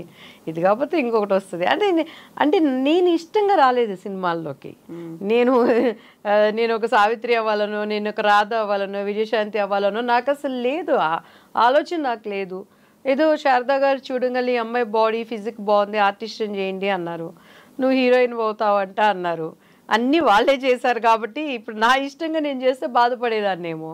అసలు అవగాహన లేదు నాకు, సినిమాలు అంటే ఏంటో తెలియదు, ఈ పేరు ప్రఖ్యాతులు అంటే పోనీ ఈ సినిమాలు చేసినాకేమన్నా నేను ఏపీ వెళ్ళటం కానీ, అప్పట్లో ఆంధ్ర వెళ్ళటం కానీ, లేదా పబ్లిక్లోకి వెళ్ళటం కానీ తెలియదు. ఇంత ఇప్పుడంటే సోషల్ మీడియాలో క్రేజ్ అంటే తెలిసింది కాబట్టి ఎగబడుతున్నారు. అప్పుడు మాకేం తెలియదు. ఈ కుటుంబము నలుగురే, బయట ఎప్పుడు నేను పబ్బులకు పోయింది లేదు, ఫంక్షన్లకి బయటికి వెళ్ళింది లేదు. ఏదైనా 100 days ఫంక్షన్స్కి ఏదైనా ఉన్నా కూడా అమ్మ అన్నయ్యతో వెళ్ళటము, ఆ ఫంక్షన్ అయిపోయిన 5 నిమిషాలకి అందరూ దండం పెట్టడం, కారు ఎక్కడం, రావటం. సో ఇట్లా సిచ్యువేషన్లో ఏమైనా తెలుస్తుంది మనకి. మీరు అవన్నీ మిస్ అయిపోయాను అని అనుకున్నారా? అంటే ఇలాంటి ఒక బ్యానరు, లేకుంటే ఇలాంటి హీరో, అలాంటి ఒక గొప్ప దర్శకుడు అనుకున్నాను. చేయలేనప్పుడు అనుకున్నాను నేను, చేయలేనప్పుడు యాక్చువల్లీ అక్క మొగుడులో సుహాసిని గారి క్యారెక్టర్ ఏం చేయాల్సింది. అప్పారావు గారు ఫస్ట్ సుహాసిని క్యారెక్టర్ దివ్యవాణి అని చెప్పని అన్నారు. తర్వాత చూస్తే నలుగురు సిస్టర్లో నా క్యారెక్టర్ ఇట్లా. అప్పట్లో ఏం తెలిసేది, స్టోరీ చెప్పేవాళ్ళం, 10 సినిమాలు బిజీగా చేసుకునేవాళ్ళం. రాజశేఖర్ గారు పక్కన. తర్వాత కట్ చేస్తే సుహాసిని గారు, క్రాంతి కుమార్ గారిది. ఇదేంటండి అమ్మాయి అంటే, ఆ అమ్మాయి చిన్న ఫేస్గా ఉంది, చిన్న ఏజ్గా ఉంది, మళ్ళీ నెక్స్ట్ సినిమాలో చేస్తారు అని అడ్వాన్స్ అయిపోయి రేపు షూటింగ్ అన్నాక ఇవాళ తెలిసినప్పుడు ఏమనేవాళ్ళం. అప్పట్లో మీడియాలు లేవు, ఇంత అల్లరి లేదు, ప్రెస్లో ఏమైనా ఉందంటే ఫిలిం ఛాంబర్లోకి వెళ్ళి చేతులు కట్టుకొని నిలబడాలి, దోషులుగా వాళ్ళ ముందు ఉండాలి, బ్యాడ్ ప్రాపగండా చేసేవాళ్ళు, ఉండే అవకాశాలు కూడా పోతే ఏమోనని చెప్పని అమ్మ వాళ్ళకి ఒక ఇంటెన్షన్ ఉండేది. సో అట్లా చాలా వరకు అలానే లేడీస్ స్పెషల్ వాణి విశ్వనాథ్ క్యారెక్టర్ నేను చేయాల్సింది జంజాల గారిది. అక్కడ కొన్ని పెద్ద తలకాయలు నెట్వర్క్లు ఏం చేస్తాం, ఇన్సైడ్ అదే సినిమాకి సంబంధించిన 100% నా వరకు అయితే అదేనండి. కానీ నాకున్న అదృష్టం ఏంటంటే నా వరకు ఆ ప్రాబ్లమ్స్ తెచ్చేవాళ్ళు కదా అమ్మ వాళ్ళు. టపటపటపటపట బిజీగా ఈ సినిమా చేసుకుని ఆల్రెడీ వచ్చే పేరు వచ్చేసింది పెళ్లి పుస్తకం ద్వారా, ఇంకో కొత్తగా వచ్చేదేముంది నాకు.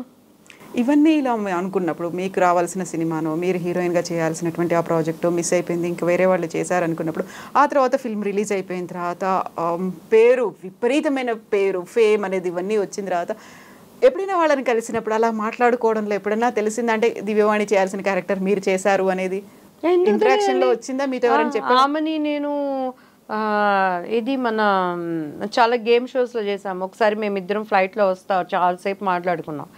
అప్పుడు మిస్టర్ పెళ్ళాం మీరు చేయాల్సింది నేను చేశానని వచ్చినప్పుడు బాపు గారు పెళ్లి పుస్తకం సినిమా అమ్మాయికి అప్పట్లో DVDలు డెక్కులు ఉన్నాయి, 100 సార్లు చూపించారట, ఇలానే కావాలని. తర్వాత నేను రాధాగోపాలం చేశాను. రాధాగోపాలం స్నేహగా చెప్పింది, ஐயோ பாப்பு சார் அந்த படம் போட்டுட்டு காட்டிட்டே இருந்தாங்க, இப்படிதான் வேணும் అని. కన్ను ఎల్లా ఎవ్వడో అழகா இருக்கு உங்களுதுன்னு చెప్పని స్నేహ మాట్లాడింది. సో అట్లా పోయింది అన్నప్పుడు నాకైతే నేను పెద్దగా ఎప్పుడు బాధ అనిపించలేదండి నాకు. ఎందుకంటే నా తప్పు ఉండో, నా కారణం ఉండో నేను మిస్ అయితే నేను బాధపడాల్సి ఉండేదేమో. అది లేనప్పుడు ఎందుకో నాకెప్పుడు బాధ. ఆమె ఈవీవి సత్యనారాయణ గారు, తెనాలి ఆయన మన పద్మక గారి వాళ్ళ నాన్నగారు ప్రొడ్యూసర్ దానికి, సుభాష్ గారు అడ్వాన్స్ కూడా ఇచ్చారు మాకు. ఆ సినిమా తర్వాత ఊహా గారు చేశారు. చూసాను సినిమా, మంచి క్యారెక్టర్, మనం కూడా చేస్తే బాగుండేదేమో, నా జీవితానికి ఇంకొంచెం ఒక మెట్టు, మంచి సినిమాలు రేపు మనం చేసామన్నప్పుడు ఇంకొక మైలురాయిగా ఉండేదేమో కదా అనిపించేదే. కానీ బాధ అయితే పెద్ద నేను ఎప్పుడు బాధపడలేదండి. మరి నేను చెప్పాను కదా ఫస్ట్ నా స్వభావం అది. ఇప్పుడు ఈ మలయాళ ఫిల్మ్ ఇండస్ట్రీకి సంబంధించి ఇంత వచ్చిన తర్వాత మెల్లిగా బెంగాల్ నుంచి ఒకరు, అక్కడ నుంచి ఒకరు, ఇక్కడ నుంచి ఒకరు మాట్లాడుతున్నారు. ఇప్పుడు అక్కడ ఉన్నటువంటి మాలాగా అక్కడ అమ్మ అసోసియేషన్ మెంబర్స్ అందరూ ఇంక్లూడింగ్ ప్రెసిడెంట్ మోహన్ లాల్ దాన్ని రిజైన్ చేశారు. ఒక ప్రొటెస్ట్ లాగా రిజైన్ చేశారు తప్ప నిజంగా ఒక సమస్య ఉంది, సంఘీభావం ప్రకటిద్దాం, ఎవరైతే బాధితులు ఉన్నారో, ఎవరైతే కంప్లైంట్లు చేశారో వాళ్ళకి సంఘీభావంగా ఎందుకు రాలేకపోతున్నారు అక్కడ ఉన్నటువంటి హీరోలు కావచ్చు, ఆ స్టార్డమ్ సూపర్ స్టార్ ఉన్న వాళ్ళు? రాలేకపోతున్నారు అని అంటే అది మన అదృష్టం అనుకోవాలి, ఎందుకు? మన దౌర్భాగ్యం అనుకోవాలి, ఆడదానికి ఉన్న అదృష్టం అనుకోవాలి. అసలు మగవాడే మోరల్ వాల్యూస్ ఆడదానికి ఇవ్వాలి అనే మనస్తత్వం కలిగి ఉంటే కథ ఇంత దూరం రాదు కదండి. మనం బ్రతిమలాడే ఎక్కడ చేయించుకుంటే వాళ్ళ బాధ్యత అనుకోవాలి. నిజంగా మనసులో పెయిన్ ఉన్నప్పుడు, ఈరోజు కలకత్తాలో ఒక డాక్టర్కి సంఘటన జరిగిందంటే అది ఘోరాతి ఘోరం, బాధాకరం. ఆ అమ్మాయి పడిన ఆ నరకము ఆ తల్లిదండ్రులకి ఎంత వేదనో, మనం తల్లిదండ్రులు కాకపోయినా తోబుట్టులు కాకపోయినా మనకి అంత వేదన. కాసేపు 2 రోజులు 3 రోజులు ఆ న్యూస్లో చూపించే దానిని బట్టి అట్రాక్ట్ అవుతున్నాం, చూస్తున్నాం, మర్చిపోతున్నాం. 24 గంటల్లో అటువంటి అభాగ్యులు ఎంతోమంది నలుగుతున్నారు. Not only industry. వాళ్ళకి రాలేదు అంటే మనం తలుపులు కొట్టి వెళ్ళి బాబు రండి మాకు సంఘీభావం తెలపండి అని అనలేం కదండి. వాళ్ళుగా ముందుకు వచ్చినప్పుడు వాళ్ళ మర్యాదను నిలబెట్టుకున్న వాళ్ళు అవుతారు, ఆడదానిని గౌరవించిన వాళ్ళు అవుతారు. ఒక మోరల్ సపోర్టు ఇంకా మనకు దొరికి అటువంటి ప్రాబ్లమ్స్ ముందు రాకుండా ఉండటానికి చూసుకున్న వాళ్ళు అవుతాం. ఇక అది వాళ్ళ సంస్కారానికి వాళ్ళ విజ్ఞతకి మనం వదిలిపెట్టడమే. కానీ చేసే పోరాటం చేస్తూనే ఉండాలి. ఎవరు ఉన్నా చేయాలి, ఎవరు లేకపోయినా చేసినప్పుడే దాని సక్సెస్ని మనం తీసుకురావాలి. భయపడాలండి. ఆడదాన్ని పెళ్ళామైనా సరే తప్పు లేకుండా నువ్వు ఒక మాట మాట్లాడాలంటే మగవాడు భయపడాలి. అటువంటి చట్టాలు రావాలి, అటువంటి ఇమీడియట్ యాక్షన్స్ రావాలి. దుబాయ్లో ఈరోజు ఎందుకంటే ఆడదాన్ని ఒక మాట అనాలంటే భయపడతారు. సిన్సియర్గా ఉండే ఆడవాళ్ళని, 2వ కేటగిరీ ఆడవాళ్ళు కూడా మనం చూస్తున్నాం. ఎక్కడో వాళ్ళు చెప్తున్నాను కదా, 100కి ఒక 10 మంది అటువంటి వాళ్ళు ఉంటారు. సో ఇట్లాంటివి జరుగుతున్నప్పుడు రావాలి, డెఫినెట్గా మార్పు అనేది రావాలి. ప్రయత్నం చేస్తూనే ఉండాలి. ఈ చరిత్ర ఉన్నంతకాలం, ప్రపంచం ఉన్నంతకాలం పోరాటాలని జరుగుతూనే కామన్ అయిపోయింది అంతే. దానిని మనం పెద్దది చేసుకొని ఉంటే బ్రతకలేము, చిన్నది చేసుకొని డోంట్ కేర్ అంటే నష్టపోతూ ఉంటాము. ఈరోజు సిటీ బస్సులో ప్రయాణం చేసే ఆడవాళ్ళకి సెక్యూరిటీ ఉందా అండి? సో దానికి ఏంటి కొన్ని సిస్టమ్స్ తీసుకురావాలి. ఎంతసేపటికి గవర్నమెంట్స్ మారిన తినేవాడు తింటున్నాడు, పౌరుల కోసం వెళ్ళేవాడు వెళ్తున్నాడు, కేరా ప్లాట్ఫామ్గా వచ్చిన వాళ్ళు డబ్బులు సంపాదించుకుంటున్నారు, ఉద్యమాలు అంటున్నారు. కానీ నిజమైన మార్పు ఎక్కడొస్తుంది? నిజంగా మొన్న ఆగస్టు ఇండిపెండెన్స్ డే ప్రతి ఒక్క రాజకీయ నాయకులు ఫ్లాగ్ హోస్ట్ చేసుకున్నారండి. ఏ పార్టీలైనా కూడాను స్కూల్స్లో చేశారు, పోలీస్ డిపార్ట్మెంట్ చేశారు. అసలు నన్ను అడిగితే పబ్లిక్లోకి వచ్చింది అప్పుడే జరిగింది కలకత్తాలో సంఘటన. ఆ డాక్టర్ గురించి, ఆమె ఒక అప్కమింగ్ డాక్టర్గా ప్రాక్టీస్ చేస్తున్న ఒక డాక్టర్గా నేషనల్ ఫ్లాగ్ ఎగరేసుకోవాలని ఎలా మనసు అనిపించిందండి నాకైతే. ఒక నేషనల్ ఫ్లాగ్ పెద్దది తీసుకొని నాకు సపోర్ట్ చేసే ఆడవాళ్ళం అందరూ ఆ నేషనల్ ఫ్లాగ్ కప్పుకొని బోర్న ఏడవాలనిపించింది నడు రోడ్డు మీద కూర్చొని. డిప్యూటీ సీఎంల దగ్గర నుంచి, సీఎంల దగ్గర నుంచి ఫ్లాగ్ ఘోషిస్తే ఏ భాష అయినా నువ్వు కావచ్చు, ఏ రాష్ట్రమైనా నువ్వు కావచ్చు, ఎలా సెలబ్రేట్ చేసుకుంటున్నావు. ఒక్క కాకి దెబ్బ తగిలిందంటేనే కాకులన్నీ వచ్చి కావు కావు కావు అని ఆ కాకి కాపాడుకుంటున్నాయి. ఒక కుక్కకి రోడ్డు మీద దెబ్బ తగిలిందంటే నోరు లేని జీవాలు, మోరల్ వాల్యూస్ లేనటువంటివి, చట్టాలు లేనటువంటివి, చీపో అని మనం విధులిచ్చడం కూడా వచ్చి అన్నది కుక్కలన్నీ చేరి ఆ కుక్కను కాపాడుకుంటున్నాయి. అంటే ఒక రాష్ట్రంలో ఒక బిడ్డకు జరిగిందంటే ఈరోజు మణిపూర్లో ఆడవాళ్లకు జరిగినటువంటి దుస్సంఘటనలు ఎందుకు గవర్నమెంట్స్ బయటికి తీసుకురావట్లేదు? వైనాడులో పడిపోయింది కదా ప్రకృతి, మొత్తం క్షణాలను నాశనం అయిపోయింది కదా, ఊర్లు కొట్టుకుపోయినాయి కదా, కనుమరుగయ్యాయి. ఏంటి మనిషి బ్రతుకేంటి, మనిషి ఎంతవరకు అనేటువంటి జ్ఞానాన్ని నశింపజేసేటువంటి సంఘటనలు జరుగుతున్నప్పుడు కనీసం ఒక 10 మంది ఆడవాళ్ళని ఇప్పుడు మా లాంటి వాళ్ళు బయటికి రావాలంటే ఒక సపోర్ట్ లేకుండా రాలేకపోతున్నాం. కానీ మనసు ఏడుస్తూ ఉంటుంది. అన్నీ ఉన్నవాళ్ళు, ఒక సీఎం కూతుళ్ళు ఉన్నారు, పిఎం కూతుళ్ళు ఉన్నారు, చక్కగా వాళ్ళతో వచ్చి సెల్యూట్ చేసి నేషనల్ ఫ్లాగ్ ఎగరేస్తున్నారు. కానీ నీకు మనసులో కొద్దిగా కూడా బాధ లేదా? అరే పక్క రాష్ట్రంలో ఏ తల్లిగన్న బిడ్డో అంత ఘోరాతి ఘోరంగా ఒక 10 ముఖ్యమంత్రులు ఒక్కటైనప్పుడు ఆ స్టేట్లో జరిగింది న్యాయం బయటికి రాదా? ఒక మామూలు ఒక బ్యాడ్ నేమ్ ఉన్నటువంటి డిపార్ట్మెంట్లో ఉన్నటువంటి ఒక వ్యక్తి కథలుగా చెప్తున్నారు. అమ్మాయికి కొన్ని నిజాలు తెలిసినాయని, డ్రగ్స్ జరుగుతుందని, బాడీ పార్ట్స్ అక్కడ పోతున్నాయని, ఏం జరిగినా ఇంతవరకు తీసుకురాలేకపోయే దుస్థితిలో మన భారతదేశం ఉన్నది అంటే ఎట్టుపోవాలి, ఏం చేయాలి మనం? Exactly, so true. ఇప్పుడు ఫిల్మ్ ఇండస్ట్రీకి సంబంధించి చూస్తే కాస్టింగ్ కావచ్చు, మీ టూ మూమెంట్ అనుకున్నప్పుడు ఓన్లీ మా ఫిల్మ్ ఇండస్ట్రీ మీద ఎందుకు పడుతున్నారు, మీడియా ఎందుకు ఇంత హైలైట్ చేస్తుంది, వేరే డిపార్ట్మెంట్లో లేవా, లేకుంటే ఆ ఫీల్డ్లో లేదా, ఈ ఇండస్ట్రీలో లేదా, ఇవన్నీ మాట్లాడుతున్నారు కదా. ప్రతి చోట ఉన్నాయి, ఇక్కడ ఉన్నాయి, యాక్సెప్ట్ చేయండి. ఒక జర్నలిస్ట్కి సేఫ్టీ ఉందా ఆడదంటే? స్కూల్కి వెళ్ళే పిల్లకి సేఫ్టీ ఉందా? సినిమా ఇండస్ట్రీ, నేను ఫస్ట్ నుంచి అదే చెప్తానండి, దీనిని మాత్రం ఎందుకు బోతద్దంలో పెడతారు? సినిమా వాళ్ళంటే చెడిపోయిన వాళ్ళు, సినిమా వాళ్ళంటే పాడైపోయిన వాళ్ళు, సినిమా అంటే ఎందుకు పనికిరాని వాళ్ళు, సినిమా అంటే బరితెగించేవాళ్ళు. నీకు మొగుడు 33 సంపాదించి కుటుంబంలో పెడుతున్నా, మొగుడు బయటికి వెళ్ళంగానే బ్యాడ్ వేలో ఉన్న ఆడవాళ్ళు లేరా అండి? పైరుకు ప్రతివతల్లాగా ప్రవర్తిస్తూ బయటికి వెళ్ళే కేటగిరీ ఆడవాళ్ళు లేరా అండి? ఇంకా సినిమా వాళ్ళు నీతి నియమాలతో ఉంటారు, సినిమా వాళ్ళు నీతి నియమాలతో ఉంటారు. ఇండస్ట్రీ ఉందనో మన పేరు 10 మందికి తెలిసిందనో, అఫ్కోర్స్ ఒక్కొక్కసారి నలిగిన పరిస్థితుల్లో ఉన్నప్పుడు వాళ్ళు తెలియకుండానే ఒక ప్రేమ అభిమానానికి ఎక్కడో ఒకళ్ళు బానిసలు అవుతారు. దానిని కూడా భూతత్వంలో పెట్టి చూపించి చిత్ర కథనాలుగా ఈరోజు నవే డేస్ అండి అసలు ఎవరిని నమ్మటానికి లేదు. నేను మా పిల్లలకి అదే చెప్తాను. అఫ్కోర్స్ వాళ్ళు నాకన్నా కూడా 1000 టైమ్స్ ఒక్కొక్కసారి మా బాబు నాకు నాన్న, మా పాపని నాకు అమ్మ అనుకుంటాను. మమ్మీ నువ్వు ఇంకా అందరినీ నమ్ముతావు మమ్మీ, నీకు ఇంకా బయట ప్రపంచం తెలియదు మమ్మీ, చాలా నాకు వాళ్ళు సెక్యూర్డ్గా చెప్తా ఉంటారండి. So not only cinema industry, ఆడపిల్ల అంటే 100% జాగ్రత్తగా ఉండాలి. అదేవిధంగా మగపిల్లాడికి కూడా సెక్యూరిటీ లేని దినాల్లో ఉన్నాం మనం, కలికాలం అంటారు కదండి. సో అటువంటి దినాల్లో ఉన్నాం. ఎటువంటి పరిస్థితులైనా ఎదుర్కోవటం నేర్పించాలి. నీతి నియమాలకి, నిజాయితీకి ఉన్నటువంటి ప్రాముఖ్యత ఏంటనేది మన బిడ్డలకు నేర్పించాలి మనం. అండ్ వాటితో పాటు మనం అటువంటి కట్టుదిట్టాలు ఉన్నప్పుడు మనకి తెలియకుండానే మనకి పేరు ప్రతిష్టలు ఎట్లా వస్తాయి అనేది కూడా మన బిడ్డలకు మనం నేర్పించాలి. ఇప్పుడు మీరు రాజకీయాల్లో కూడా ఉన్నారు, ఫిల్మ్ ఇండస్ట్రీ ఏది అతీతం కాదు ఇలాంటి వేధింపులకి అనుకున్నప్పుడు రాజకీయాల్లో కూడా చూసారా? ఆ రాజకీయాల్లో కూడా ఇలాంటి సంఘటనలు కనిపిస్తూ ఉంటాయా? నా విషయంలో టీడీపీలో ఇప్పటికి దగ్గర తిరిగి బాబు గారు గవర్నమెంట్ వచ్చినాక ఒక 100 మంది నాకు కాల్ చేస్తుంటారండి. ఇప్పటికీ ప్రతి ఒక్కళ్ళు మీరు కనుక టీడీపీలో ఉండుంటే మీరు మంచి స్థానంలో ఉండేవాళ్ళు. నేను ఎంత చెప్తారండి, అది పోయి మీరు బాబు గారి దగ్గర అనొచ్చు కదా. నేను అనేది ఇప్పుడు వేధింపులు అన్నాను చూడండి, ఈ రకమైన మహిళ అనగానే ఉండేటువంటి వేధింపులు అందులో కూడా ఉన్నాయా, రాజకీయాల్లో కనిపిస్తాయా? 100% ఉన్నాయండి. వాళ్ళకి అనుకూలతగా ఉంటే ఒకలాగా ఉంటాయి, అనుకూలతగా లేకుంటే ఇదిగో నాలాగా ఉంటాయి. బట్ నేను అప్పుడంటే నాకు దివ్యవాణికి పాలిటిక్స్ తెలీదు.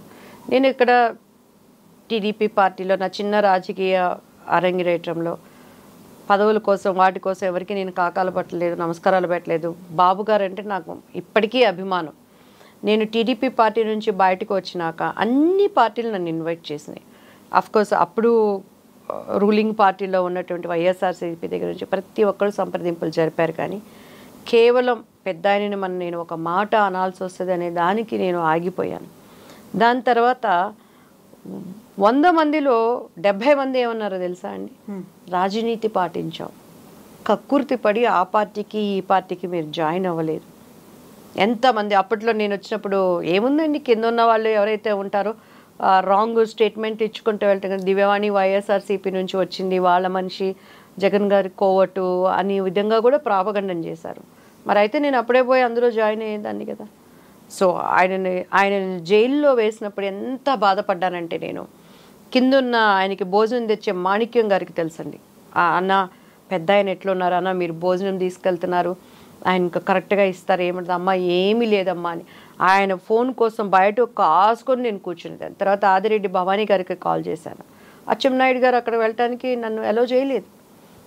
కొన్ని ప్రోటోకాల్స్ ఉంటాయి. కనీసం ప్రెస్ వాళ్ళందరూ అన్నారు ఆయన గురించి, నేను అక్కడ వాకబ్ మీకేంటమ్మా వచ్చి మీరు ఇంటి బిడ్డ లాంటి వాళ్ళు టీడీపీకి మీరు వచ్చి పలకరించచ్చమ్మా అని చెప్పండి.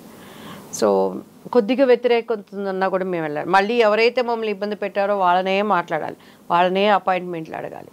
కాకపోతే మొన్న రామోజీరావు గారు చనిపోయినప్పుడు అనుకోకుండా బాబు గారిని అక్కడ చూశానండి. శైలజ గారితో మాట్లాడి నన్ను చూసి గబక్కన అలా అన్నారు, నమస్తే సార్ అన్నాను. ఆయన కళ్ళల్లో ఆ ప్రేమ అభిమానాన్ని నేను చూశాను. మ్యామ్తో మాట్లాడాను. So feel that happy. 100% అందరూ నా కోసం లేడీస్ అడిగిన వాళ్ళే ఉన్నారు. ఆమె అంత కష్టపడుతుంది, అంత పనిచేస్తుంది. పాలిటిక్స్ మాకు తెలియదు, నేర్చుకొని మేము పనిచేసాం అక్కడ. వేధింపులు అనేవి ఇక్కడ కూడా ఉంటాయి. మహిళ అంటే ఒక చిన్న చూపు చూడడం అనేదో, లేకుంటే పక్కన పెట్టడం అనేదో రాజకీయాల్లో కూడా 100% ఉంటాయండి. మీరు ఏ పార్టీ అన్నా తీసుకోండి, మహిళలకి ఎంతవరకు స్థానం ఉంటుందండి? ఒక స్టేజ్ని మీరు తీసుకోండి, మీటింగ్స్ జరిగేటప్పుడు కానీ ఎక్కడ కానీ ఎంత టాలెంట్ ఉందన్నా, ఎక్కడో రేణుకా చౌదరి గారు లాంటి వాళ్ళు, లేకపోతే ఇంకా వాయిస్ ఉందని వినిపించగలిగిన వాళ్ళు నెట్టుకొని వాళ్ళకంటే ఒక క్యాడర్ పెట్టుకొని మనీ ఉండి అన్నీ ఉంటేనే వెళ్ళగలుగుతున్నారు. కానీ ఇప్పటికీ ఏ స్టేజ్ చూసుకోండి, వాళ్ళకన్నా ఎక్కువ మాట్లాడే ఆడవాళ్ళు లేరా? ఎదగనివ్వరు. ఎవరు చేస్తున్నారా పని? మగవాళ్ళు చేస్తారా, మహిళలే చేస్తున్నారా? ఒక్కొక్క చోట ఒక్కొక్క డిఫరెంట్ అండి.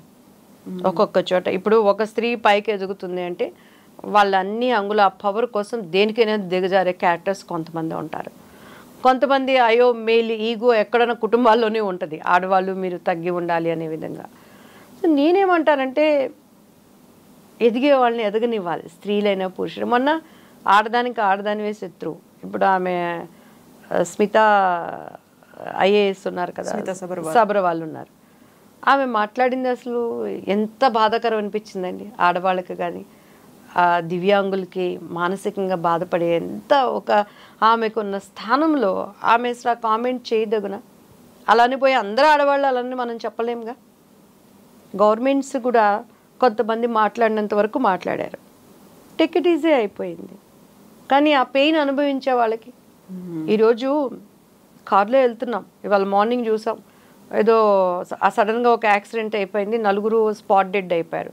సపోజ్ అటువంటి యాక్సిడెంట్లో నీ కాలో నీ చెయ్యపోతే, నువ్వు పుట్టడం అందంగా అన్నీ పుట్టినా ఆన్ ద స్పాట్ నువ్వు కూడా దివ్యాంగులువేగా అవుతావు కదా. అందుకని నువ్వేం సాధించలేని దానివా, నువ్వేం చేయలేని దానివా? సో రిజర్వేషన్స్లో మాకు ఇట్లా కావాలి అట్లా కాదు, సభ్యతగా మీరు మాట్లాడండి. అసలు అటువంటి వాళ్ళని ఎంకరేజ్ చేయాల్సిన బాధ్యత మనది. ఎంతమంది నాకు వాళ్ళు కాల్ చేసి అమ్మ మీరు రండి, అక్క మీరు పార్టీ తరపున మీరు మాట్లాడండి, మీ వాయిస్ కూడా వినిపించండి అని అంటే, అసలు మా వాయిస్ వినిపిద్దామంటే కాంగ్రెస్లో చేరినాక ఇంతవరకు ముఖ్యమంత్రినే నేను కలవలేకపోయాను. 1000 మంది ద్వారా వెళ్ళాను నేను. మోర్ దెన్ 1 year అయింది మీరు జాయిన్ అయ్యి పార్టీలో? ఇంతవరకు లేదు. ఆయన పార్టీకి నేను జాయిన్ అవ్వక ముందు రేవంత్ రెడ్డి గారిని కలిశానండి. నేను ఇక అదే చూసి ఏమన్నా మనకి ఇంకా ఆయన దగ్గర మాకు అపాయింట్మెంట్ దొరకనివ్వకపోతే ప్రజా భవన్ దగ్గర అందరూ మాట్లాడదామని ఉన్నానండి. I don't know what is that అనేది. అదే అందరూ అంటున్నాం. మేము ఇప్పుడు చంద్రబాబు గారు లాంటి గొప్ప వ్యక్తి దగ్గర పనిచేద్దామని ఆశతో వెళ్ళాము. అక్కడ ఉన్నటువంటి రాజకీయం అంటే ఏంటో నాకు తెలియదు. స్ట్రైట్ ఫార్వర్డ్ మనిషిని వాళ్ళు ఇబ్బంది పెట్టిన విధానాన్ని అర్థం చేసుకోవడానికి కూడా నాకు టైం పట్టింది. సో మంచో చేయడం మేము బయటకు వచ్చాం. ఆయన శిష్యుడు ఈయన. అన్నిటికన్నా కాంగ్రెస్ రేపు సెక్యులరిజం పార్టీ, మన వాయిస్ 4 స్టేట్స్లో వినిపించవచ్చు యాజ్ ఎ ఆర్టిస్ట్గా. పైగా నాకు ఓటు హక్కు ఉన్నదంతా తెలంగాణ అని చెప్పని బిఫోర్ ఎలక్షన్స్ మేము జాయిన్ అయ్యాము. అందరినీ కలవగలిగానండి. ఇక్కడ నాకు కనిపిస్తున్న కొన్ని దీనిని బట్టి వెరీ వెరీ ఇంపార్టెంట్ పీపుల్ దగ్గరికి వెళ్ళి ఆయన ద్వారా అపాయింట్మెంట్ కూడా అక్కడ వరకు వెళ్ళిస్తున్నారు. కానీ సార్ని కలవటానికి ఒక సముఖత అనేది మాకు ఏంటి అనేది మాకే అర్థం కాకుండా ఉంది. మేము రాహుల్ గాంధీ ప్రధానమంత్రి అవ్వాలి, కాంగ్రెస్ పార్టీ మంచి పార్టీ, అక్కడ చాలా మనకి ఎంకరేజ్మెంట్ ఉంటుందని వస్తే కొంతమంది లేడీస్ ఏమో అమ్మో మళ్ళీ దివ్యవాణి వచ్చింది ఈమె వాయిస్కి మాకెక్కడ పోటీ అవుతుందని కొన్ని ఏడుపు మొహాలు. కొంతమంది ఏమో అసలు ఈమెకి ఏమన్నా చిన్న పోస్ట్ ఇచ్చినా కూడా మాట్లాడేస్తుంది అనేది కొంత. అసలు రేవంత్ గారు అంటే నాకు ఎంత అభిమానం అంటే, ఆయన ఫైట్ చేసే విధానం కానీ, ఆయన ఆ చాకచక్యం కానీ, ఎంత ఆశతో వచ్చామో. రేపు మళ్ళీ డిసెంబర్ వస్తే 1 year అవుతుందండి. ఇంతవరకు ఆయన దగ్గర నాకు అపాయింట్మెంట్ దొరకలేదు. ఏడవాలా నవ్వాలా ఎవరికి మేము ఏం చెప్పుకోవాలో మాకే అర్థం కావట్లేదు. ఇప్పుడు మీరు కాంగ్రెస్ పార్టీ తెలంగాణలో అధికారం రావాలి అనేటువంటి ప్రచార క్యాంపెయినింగ్ కమిటీయా, దాంట్లో కూడా మీరు? అంటే నేను జాయిన్ అయిన వెంటనే స్టార్ క్యాంపెయినింగ్ వేశారండి. బిఫోర్ దట్ కూడా రేవంత్ గారిని కలిసాము. అండ్ తర్వాత ఎలక్షన్ మానిటరింగ్ కమిటీలో మనల్ని వేశారు. ఆయన బిజీగా ఉన్నారు, నేను కాదు అంటలేదు. కానీ అపాయింట్మెంట్ కోసం ఎంత గంటలు వెయిట్ చేశాను. అండ్ బట్టి గారిని కలిసాము. చాలా ఆయన పెద్ద మనసుతో చాలా మనల్ని మంచిగా మాట్లాడారు. సార్ ఇది మనం చేయగలము, స్టేట్లో ఎక్కడ ఉందన్నా కూడా మన వాయిస్ వినిపించడానికి కానీ జరుగుతున్న దానికి కానీ అని చెప్పని. తర్వాత మేము జాయిన్ అయినప్పుడు ఠాకరే గారి సమక్షంలో జాయిన్ అయ్యాము. దీపాదాస్ మున్షే గారిని కలిసాము. అలానే మధు యాష్కే గారు కానీ అందరూ మంచిగా కోఆపరేట్ చేసి డెఫినెట్గా కానీ మెయిన్ ఇప్పుడు రేవంత్ రెడ్డి గారి ఆయన చెప్పిన దాంట్లోనే కదండి జరుగుతుంది అంతా. సో ఇప్పటికీ ఆయనని కలవలేకపోవటం నాకు చాలా బాధగా ఉంది. ఎంత ఆశతో అంటే అక్కడ మనం మిస్ అయిపోయిన ఆయన శిష్యుడిగా ఎంత ఉన్నా కూడా నా ఇది ఉంటుంది, మంచిగా మన భవిష్యత్తు ఒక మంచి లీడర్ కింద వర్క్ చేయాలనే ఆశతో మనం ఉన్నాము. ఇప్పుడు టీపీసీసీఏ కాదు ఏపీసీసీ, అక్కడ ప్రెసిడెంట్ కూడా షర్మిల గారే ఉన్నారు. ఒక ఉమెన్ ప్రెసిడెంట్గా ఉన్నటువంటి ఆంధ్రప్రదేశ్ కాంగ్రెస్ కమిటీ, అక్కడికి వెళ్ళారా, కలిసారా, ఏం జరిగింది క్యాంపెయినింగ్ లో? ఇట్లా without designation how can I go అండి? మనకంటూ ఒక గుర్తింపు ఇవ్వకుండా పార్టీ నుంచి మనం ఎలా ఇవ్వగలం? అక్కడ ఉన్నటువంటి ఎవరు కొప్పల రాజు గారని, తర్వాత ఇంకా చాలామంది లోపల ఉన్న వాళ్ళకి కాల్ చేసి నేను మరీ అడిగాను. ఎందుకంటే మనకి వాయిస్ ఉంది. ఠాకరే గారి సమక్షంలో మేము జాయిన్ అయినప్పుడు నార్త్ ఇండియన్గా ఆయనకి అదే చెప్పారు, ఎంఐకి ఆర్టిస్ట్గా ఉంది, ఫేస్ వాల్యూ ఉంది, మంచి టాకింగ్ పవర్ ఉంది, కాబట్టి 4 స్టేట్స్కి కూడా ఉపయోగించుకోవచ్చు అని జాయిన్ అయ్యేటప్పుడు అలా చెప్పారు. జాయిన్ అయిన తర్వాత మనం చాలామంది ప్రముఖుల ద్వారా మనం వెళ్ళినా కూడాను మరి షర్మిలా గారి వాయిస్తో పాటు మీ వాయిస్ కూడా కలిస్తే ఏపీకి ఇంకా కాంగ్రెస్కి ప్లస్సే కదమ్మా అని అన్నారు. కానీ ఎవరు మనకి అక్కడ ఎంకరేజ్ చేసి తీసుకెళ్ళిన వాళ్ళు లేరండి. పైగా ఫ్రాంక్గా ఏంటంటే ఒక నాయకురాలు పక్క నుండి మాట్లాడేటప్పుడు పక్కన ఎవరైనా ఉంటే డామినేట్ అయిపోయి మంచిగా మాట్లాడే వాళ్ళు ఉంటే ఎదగనివ్వకపోవటం సహజం అయిపోయింది. ఆడదానికి ఆడదే శత్రువు, ఆడదానికి మగడే శత్రువు, ఆడదానికి మగ ఆడ ఇద్దరు శత్రువు. సో ఇటువంటి పరిస్థితుల్లో మేము స్విమ్ చేస్తున్నాం ఫ్రాంక్గా. దివ్యవాణి గారు ఫిల్మ్ ఇండస్ట్రీ నుంచి పాలిటిక్స్లోకి రాకముందు నుంచి కూడా విజయశాంతి గారు ఉన్నారు, జయసుధ గారు ఉన్నారు, జీవిత గారు ఉన్నారు, ఇలాంటి ఫిల్మ్ ఇండస్ట్రీ నుంచి వచ్చిన వాళ్ళు, పాలిటిక్స్లో వచ్చిన వాళ్ళు ఉన్నారు. సరే, ఎలాగూ జయలలిత గారేమో అక్కడ సీఎం దాకా అయ్యారు, ఆ తర్వాత బెంగాల్లో 2 ఎంపీలు అయ్యారు. ఇలా చూసినప్పుడు మన దగ్గర మన సినీ నటీమణులకి పాలిటిక్స్లో అవకాశాలు వస్తున్నాయి, లేకుంటే ఒక పదవి ఇస్తున్నారు, నమ్మకం ఇస్తున్నారు, లేకపోతే వాళ్ళకు ఉన్నటువంటి ఫ్యాన్ ఫాలోయింగ్, క్రౌడ్ పుల్లింగ్, ఇవన్నీ పనికి వస్తున్నాయి అనుకుంటున్నారా? 100% అండి. పాలిటిక్స్లో మనకి కావాలంటే ఒకటి ప్రజలకి చేరువుగా ఉండాలి. ఏది ఉన్నా లేకపోయినా వీటన్నిటికన్నా కూడా ప్రజల మధ్యలో మమైకమైపోవాలి. వాళ్ళ కోసం జీవితం అన్నప్పుడు ఒక డెడికేట్ మైండ్తో పనిచేయటం ఒక కేటగిరీ. రెండవది వచ్చి ప్రజలతో మమైకం అవుతూతో పాటు కింద ఉన్న వాళ్ళతో కూడా తల్లో నాలికలాగా ఉండాలి. తప్పున్నా తప్పు లేకపోయినా సహించుకొని ఉన్నది ఉన్నట్టు మాట్లాడకూడదు. ఇప్పుడు నేను అదే కదా యథార్థవాది లోక విరోధి అంటే దానికి అప్పుడు అర్థం తెలిసేది కాదు నాకు. సో ఇప్పుడు నా లైఫ్లో కరెక్ట్గా నాకు అర్థమవుతుంది, ఓ ఇలా ఉండకూడదు, వాళ్ళు చేసింది తప్పైనా సరే అన్నీ పర్లేదండి, ఇది బాగుందండి, అదండి అలాగేనండి అని చెప్పాలి మనం. ఈవెన్ ఫిల్మ్ ఇండస్ట్రీ అయినా పాలిటిక్స్ అయినా ఏదైనా సరే మనం ఎదగాలి అని అంటే, లేకపోతే పైసలు ఉండాలి మంచిగా. అదిగో ఈ సీటు కావాలంటే ఇంత మొహం మీద కొట్టేసి మనం తెచ్చుకోవాలి, అది సెంట్రల్ గవర్నమెంట్ అయినా స్టేట్ అయినా అనే విధంగా ఉండాలి. ఒట్టి మన టాలెంట్ అంటే 4 గీసుకోవటానికే పనికి వస్తుంది, అంతే, ఇది ఏమీ ఉండదు అన్నమాట. సో అట్లా అన్నిటికీ పాలిటిక్స్ నవే డేస్ అట్లా ఉంది. ఒకప్పుడు ఝాన్సీ లక్ష్మీ బాయ్ గారు కానీ వాళ్ళందరూ వచ్చారనంటే అటువంటి సిచ్యువేషన్స్. సో ఒక లీడర్గా నిలబడటానికి ఉంది, కానీ ఇప్పుడు ఏమీ లేదు. ఎక్కడక్కడ మోసం చేసే వాళ్ళకి బాగుంటుంది పాలిటిక్స్. నెక్స్ట్ మేము దివ్యవాణి గారిని ఎలా చూడొచ్చు? ఫిల్మ్స్లో కావచ్చు, పాలిటిక్స్లో కావచ్చు. 100% అండి. ఇప్పుడు సినిమా ఇండస్ట్రీ కూడా నవే డేస్ మేము వెళ్ళి మా స్థాయికి పోయి దిగజార్చుకొని క్యారెక్టర్స్ ఆడుకోలేము. అండ్ రెండోది వచ్చి కాంప్రమైజ్ అసలు అవ్వలేము. ఇప్పుడున్న జనరేషన్ చాలా భయంకరంగా ఉంది. వయసు వావి వరుసలు ఏమీ లేవు, అన్నీ మనకి కళ్ళతో తెలిసినా కూడా. సో మేమే ఓన్ ప్రొడక్షన్ చేయడానికి వీఆర్ ప్లానింగ్ అండి. నాకు మంచిగా నాలో ఉన్న ఒక ఆర్టిస్ట్ నాకు తగ్గట్టు ఒక మంచి క్యారెక్టర్స్ చేసి చనిపోయేలోపు పెళ్లి పుస్తకంతో పాటు ఇంకా ఒక మంచి క్యారెక్టర్గా కానీ లేదు మన మెయిన్ నా బేస్గా కూడా చేయాలనే ఒక ఆలోచనతో ఉంది. నాకు మంచి ఒక కుటుంబ సన్నిహితమైన టీంని దేవుడు నాకు ఇచ్చాడు. వీఆర్ మంచి గుడ్ ఫ్రెండ్స్ ఉన్నారు. సో వాళ్ళతో సైమల్టేనియస్గా సినీ ఇండస్ట్రీలో చేయాలనేది ఒక ఆశ. ఒక్కసారి ఏముందండి, ఒక సినిమా సక్సెస్ కొట్టిందంటే మళ్ళీ అందరూ ట్రాక్లో పడుతుంది. సో ఆ ఆపర్చునిటీ కోసం ఐఎమ్ వెయిటింగ్ అనమాట. అండ్ రెండోది వచ్చి పాలిటిక్స్లో మాత్రం నాకు సంఘటనలు ఏమైనా, అక్కడున్న అధికారులు ఏమైనా, నాలో నీతి నియమాలు ప్రజలకి చేరువుగా ఉండాలనే మనసు నాకు ఉన్నప్పుడు దేవుడు తప్పకుండా నాకు ఒక రూట్ ఇస్తాడనేది నా ఆలోచన. అండ్ కొంచెం పిల్లలు చదువులు దీనిని బట్టి నేను ప్రజల మధ్యలోకి వెళ్ళలేకపోతున్నాను. డెఫినెట్గా ఇటు తెలంగాణ కానీ ఏపీ కానీ చాలామంది ప్రజలు మనకి కాల్ చేసి మ్యామ్ మీకోసం మేమున్నాం, మీరు ఏ నిర్ణయం అంటే ఆ నిర్ణయం అనే దానికి గొప్ప ఇంకొకటి ఏంటంటే లేడీస్ అండి. పెట్టుకున్నారు దివ్యవాణి. ఆడదానికి ఆడదాని శత్రువు అంటారు. నా విషయంలో మాత్రం అది విరోధంగా చాలామంది లీడర్స్ అయ్యే కెపాసిటీ ఉన్నవాళ్ళు కూడా అమ్మ నీ మంచితనానికి మేము ఉన్నామని నాకు సపోర్ట్ చేసే ఉన్నవాళ్ళు తప్పకుండాను. అది కులాలకి, మతాలకి, రాష్ట్రాలకి అండ్ పార్టీలకి అతీతంగా ఏ పార్టీలో ఉన్న ఆడదానికి అన్యాయం జరిగినా, ఏ మతంలో ఉన్న వాళ్ళకి అన్యాయం జరిగినా ఒక టీం వర్క్గా వెళ్ళి న్యాయం కోసం పోరాటం చేస్తే ఈరోజు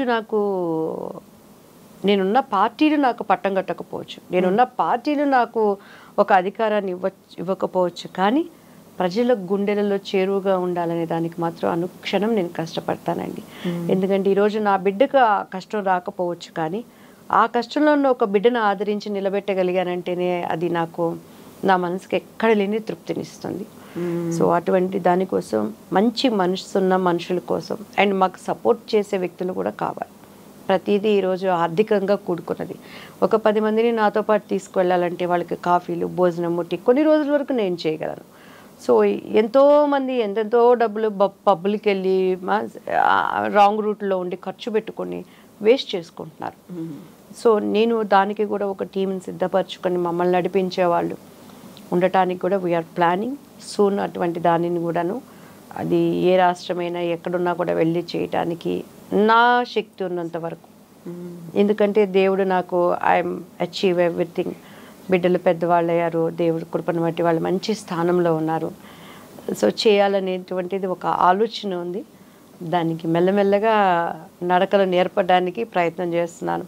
అండ్ ఉన్న టీంను కూడా ఫిల్టర్ చేసుకోవాలి. సో మన వెనకాలే ఉండి ఎవరి స్వభావం ఎట్లా ఉంటుందో మనకు తెలియదు. ఒక సమిష్టి కృషిగా నేను చేయాల్సిందాన్ని.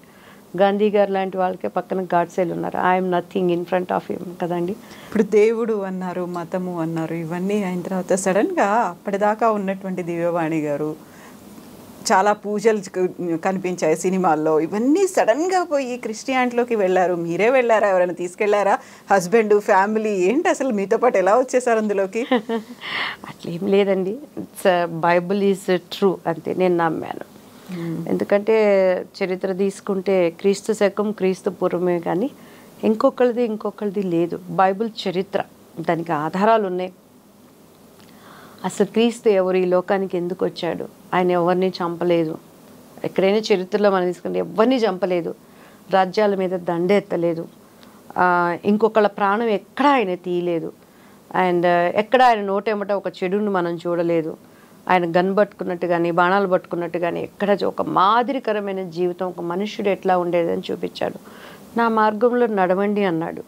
అండ్ అన్నింటికన్నా ఇంకొకటి గొప్పది ఏంటంటే, చాలా వీటి గురించి కూడా వాదాలు, తర్కాలు ఈ సోషల్ మీడియాలో వచ్చినాయి. ఒక్కటి చెప్తున్నాడు ఆయన మృతుడుగా భూమిలో లేడు. సపోజ్ మా అమ్మనో, మా తాతగారో, మా నాన్నగారు వాళ్ళ నాన్నగారు 4 ఫాదర్స్ చనిపోయారు అని అంటే వాళ్ళని భూమిలో పాత పెట్టాము. అక్కడ వాళ్ళకి నమూనాలు, వాళ్ళ డెడ్ బాడీస్ కొన్ని రోజుల తర్వాత శిథిలమైపోయి ఆ బోన్స్ అయి ఉంటాయి. కానీ యేసయ్య చనిపోయిన వ్యక్తి భూమిలో ఉన్నాడు అనటానికి ఆధారం లేదు. అది ఖాళీ సమాధి, ఆయన సమాధి ఎంటీ.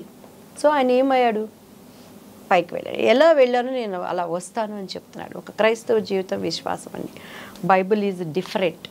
ఈరోజు ప్రతి దాంట్లో కేటు డూప్లికేట్ ఉంది కదండి. సెల్ ఫోన్స్లో ఒరిజినల్ బ్రాండ్ ఉంది, డూప్లికేట్ ఉంది. అలానే ప్రతి దాంట్లో కూడా మనం కొట్టుకునే పర్ఫ్యూమ్ నుంచి మేకప్ మెటీరియల్ దగ్గర నుంచి ఈవెన్ బట్టల్లో కూడా క్లాత్ మెటీరియల్లో అన్నిట్లో నాణ్యమైనవి ఉన్నాయి, డూప్లికేట్ ఉన్నాయి. డూప్లికేట్లు ఏంటంటే నాణ్యమైన వాటికన్నా బెనిఫిట్గా కనపడతాయి. ఇప్పుడు డైమండ్ సెట్లు వచ్చినాయండి, ఎన్నో వచ్చినాయి.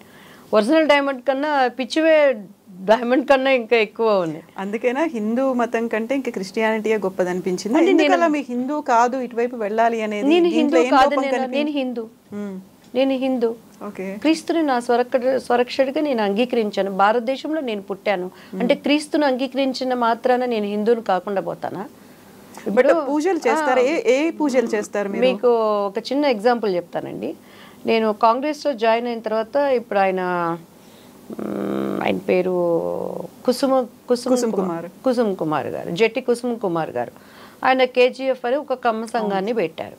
ఆ సంఘం పెట్టినప్పుడు చాలా మంది నన్ను అడిగారు, ఒక చౌదరిగా దివ్యవాణి గారు మీరు కూడా అక్కడ ఉంటే మీరు బాగుంటుందండి అని చెప్పని.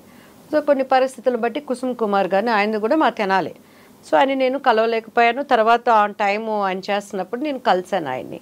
ఏంటమ్మా దివ్య పార్టీలు అంటే సో అండ్ సో అండి అని మొత్తం నేను చెప్పుకొచ్చాను ఆయనకి. యాజ్ ఏ ఫెమిలియర్గా ఆర్టిస్ట్గా దీంట్లో యాంకరింగ్ కానీ మొత్తం మీరు పార్టిసిపేట్ చేద్దరు కానీ బాగుందమ్మా అని అన్నారు.